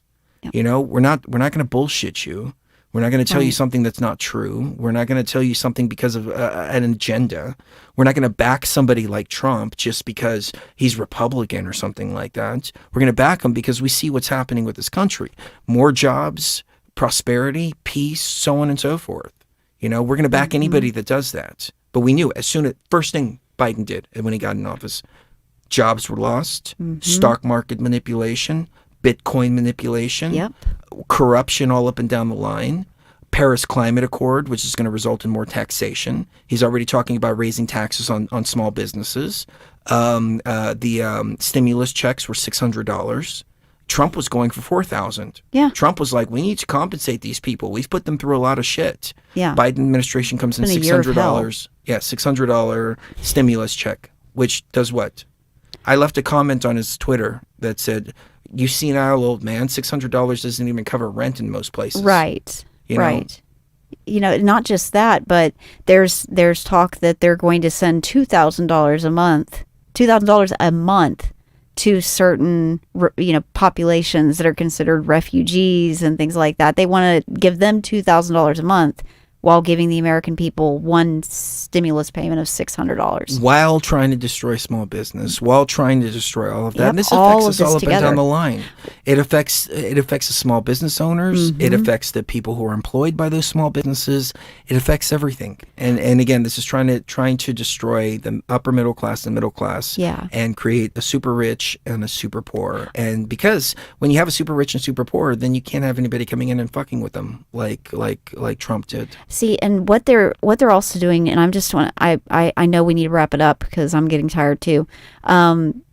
One thing that people need to remember about the whole fracking and Keystone Pipeline and all of these oil and gas industry things.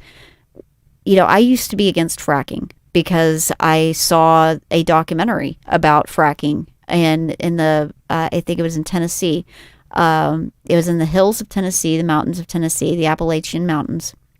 And this guy set his water on fire. Do you remember that? I remember that. About 10, 15 years ago.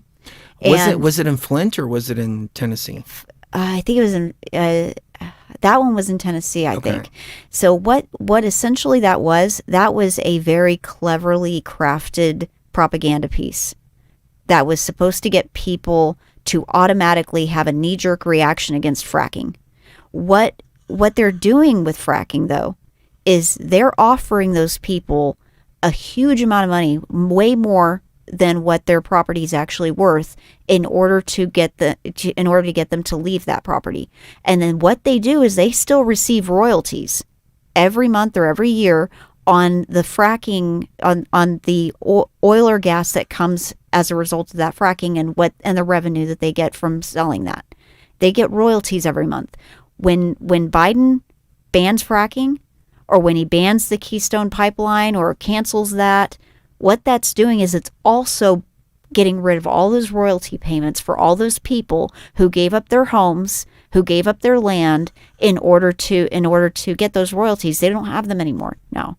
That is also going to play in big time to the destruction of the middle class, the destruction of the upper middle class especially.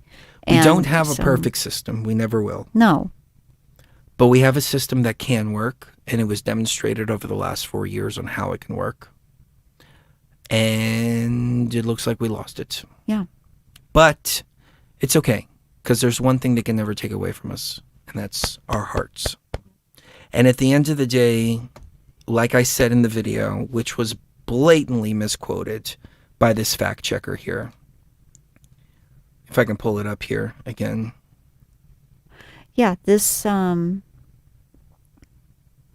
was terrible. I didn't say I can pull it up, but it's here somewhere. But anyways, one of two things is going to happen in March. And somebody asked if I can speak about this here. I talked about this in my latest video on Facebook. So facebook.com/officialchrisgeo. But there's been a lot of talk of the Insurrection Act being signed before Trump left office. And the Insurrection Act requires a proclamation to go out. And on January 6th, he put out a video that all the social media worked to scrub as quickly as possible. We have it on our YouTube channel, that 12-hour video. We were covering everything that was happening on January 6th. Mm-hmm. But he said, insurgents go home. He said, you're going to be arrested, et cetera, et cetera. People were postulating that was the proclamation for the Insurrection Act, and that the military now has control of the government. They were postulating that on January 20th, there was going to be arrests, but what happened is they received a credible threat. And there's even videos of Nancy Pelosi as she walks in and she's escorted by 2 or 3 marshals right at the beginning as she's escorted into the Capitol. And she looks at one of her interns or helpers and assistants, and they said, oh, she's here. And Nancy Pelosi says, don't say anything. And they walk with these marshals, and then the camera cuts away from them. So they were postulating that all this was going to happen, but then they came in with a threat. The threat could be nuclear, or the threat could be, look, we have something much bigger than COVID, and that can be released if it doesn't move in this direction. But if the Insurrection Act was signed, then what happens is a new constitutional republic can form on March 4th, which on March 4th, 5th is when the Constitution says that the president is actually supposed to be inaugurated. But they changed that with Amendment 20, as we said, to January 20th at noon.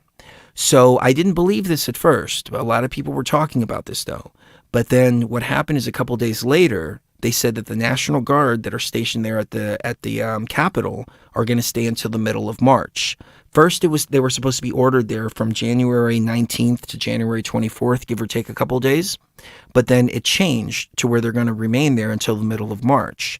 That made me go, there might be some validity to the whole Insurrection Act idea. And that's exactly what I said in that video. I said, this is what people are saying, and bringing in this new piece of information here, it's making me ask myself if that's actually what's going on, if there's a possibility of that can happen. And that brought hope back that we might actually be able to win this battle. It seems like evil has succeeded, at least for now, because this is a battle between good and evil. And as I said in that video, and I'll say it again, one of two things is going to happen as a result of this. Either A, there's going to be military action on March 4th, 5th, or B, there's going to be a great awakening of people. And I didn't say it was going to happen on March 4th or 5th, but it's going to happen during the course of everything going on moving forward. And I was blatantly misquoted, and I said that, and in this article, it said that I had said that there was going to be a mass awakening on March 4th. I never said that. I said one of two things is going to happen. So I'm looking at both possible timelines here. Something could happen on March, or something, if it doesn't happen, then there's going to be a great awakening. So any way it goes, we win in the end. The difference is, how do we want to get through that level of consciousness? How do we want to get to that ascension of consciousness? Do we want to get to it smoothly with the path of least resistance?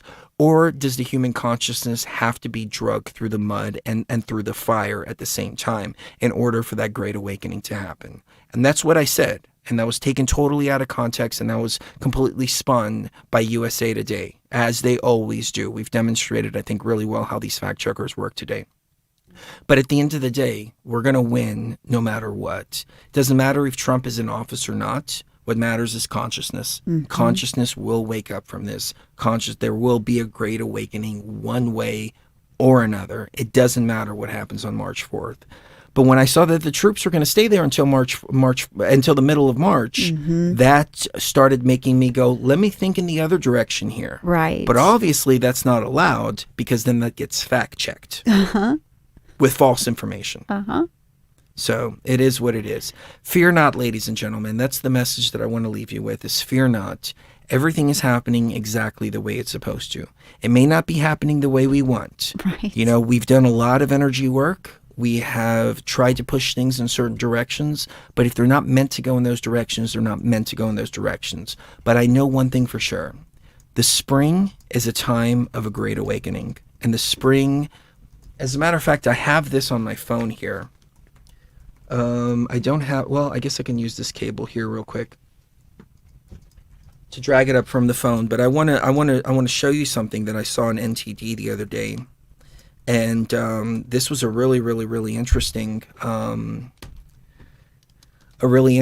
statement made by I don't remember who it was exactly. You'll see. But Trump, supposedly what he did is he did the office of the former president, mm-hmm. which has never been done before. The office of the former president of the United States. Why does he need an office of the former president of the United States? I mean, Joe Biden created that false election. Here it is, Samsung Drive. The false office of the president-elect. He did do that. But can you do me a favor? Can you pick it up, because I can't focus absolutely. on two things. You know, some people are talking in the chat about, you know, what they think is important. Stay true to your heart. Keep your intentions pure. You know, if your intentions are pure, then you are able to discern so much easier and so much more accurately who is being honest with you and who's blowing smoke. The people that are blowing smoke are often, they will reach out to you in ways that manipulate your consciousness in some way. It's half truth. It's a twisting of the truth. I have to do this guerrilla style because I can't get my phone to connect to my computer. But Oh. Conservative American values are under attack like never before. Vought wants Americans not to lose hope. Vought says, thankfully for America, spring is coming. A restoration is coming.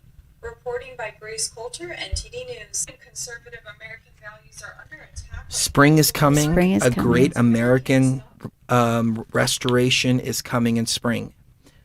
That came across, we were just watching NTD just the other day, and they quoted that. And that was somebody who was the spokesperson for the office of the former president. Why does he have an office of former president set up? Their official statement is that they're trying to go after local government, and the governors are the last line of defense against this radical left agenda. So as long as they can install more and more and more governors within the states, then the states will have more control over what's going on. Right. Biden, he figured out, during his campaign, he was saying he was going to do a mandatory mask mandate.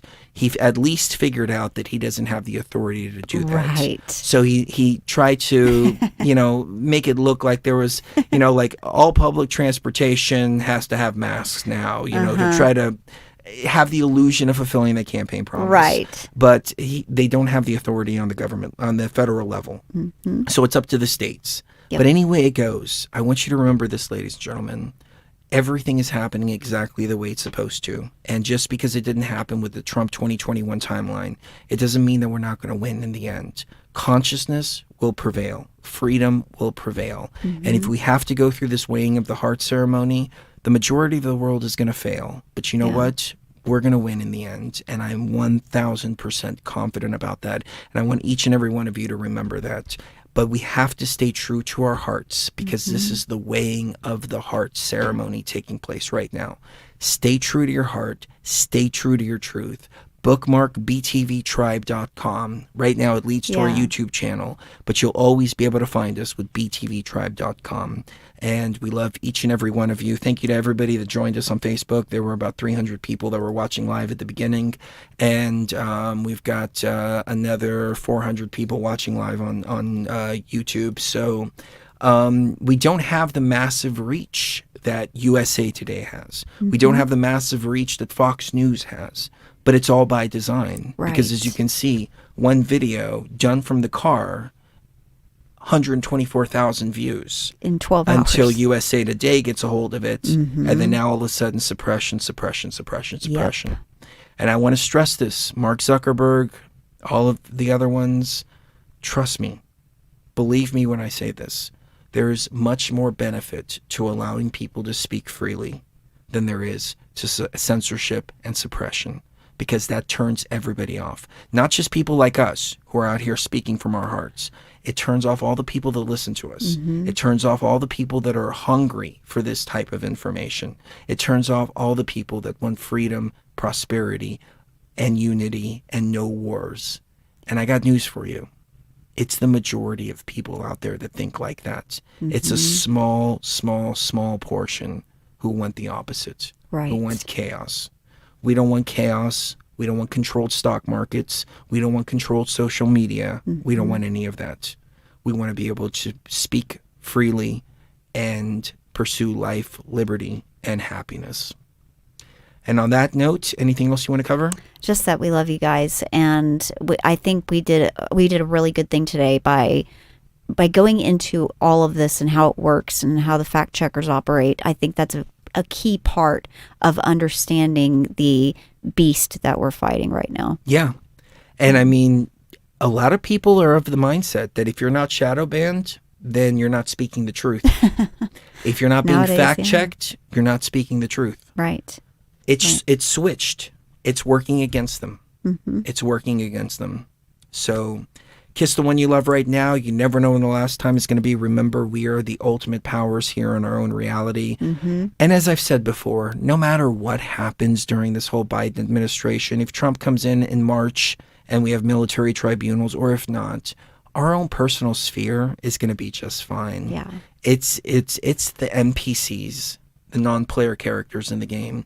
It's all of them that I really want to see a better world for. Yeah. And that's why we do what we do. Number one, for organic consciousness, for each and every one of you, to elevate the consciousness, to help you better understand what's going on. We learn so much from the comments. We learn from the chatters in the chat.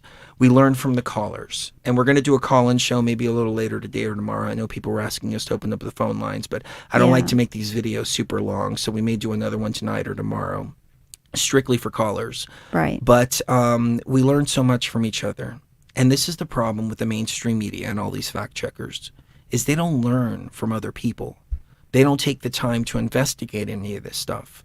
They don't value the community. They don't value their readers. They don't value their listeners. They think their readers and their listeners are dumbed down sheep, which the majority are, but they're waking up more and more and more and more. And they're seeking out genuine people like here at Beyond the Veil. And they're seeking out people who sit down with their audience and learn from them. If their audience wants to hear one thing, if they want to voice their opinions, on January 20th, I was saying Biden's the president, this and that, et cetera, et cetera.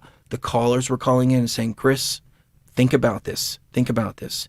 And the reason that I did is because I have respect and love for each and every one of our tribe out there. And I value the information that comes through in that chat. I value the information that comes through on those comment sections just as much as I value the information that I'm putting out here at Beyond the Veil.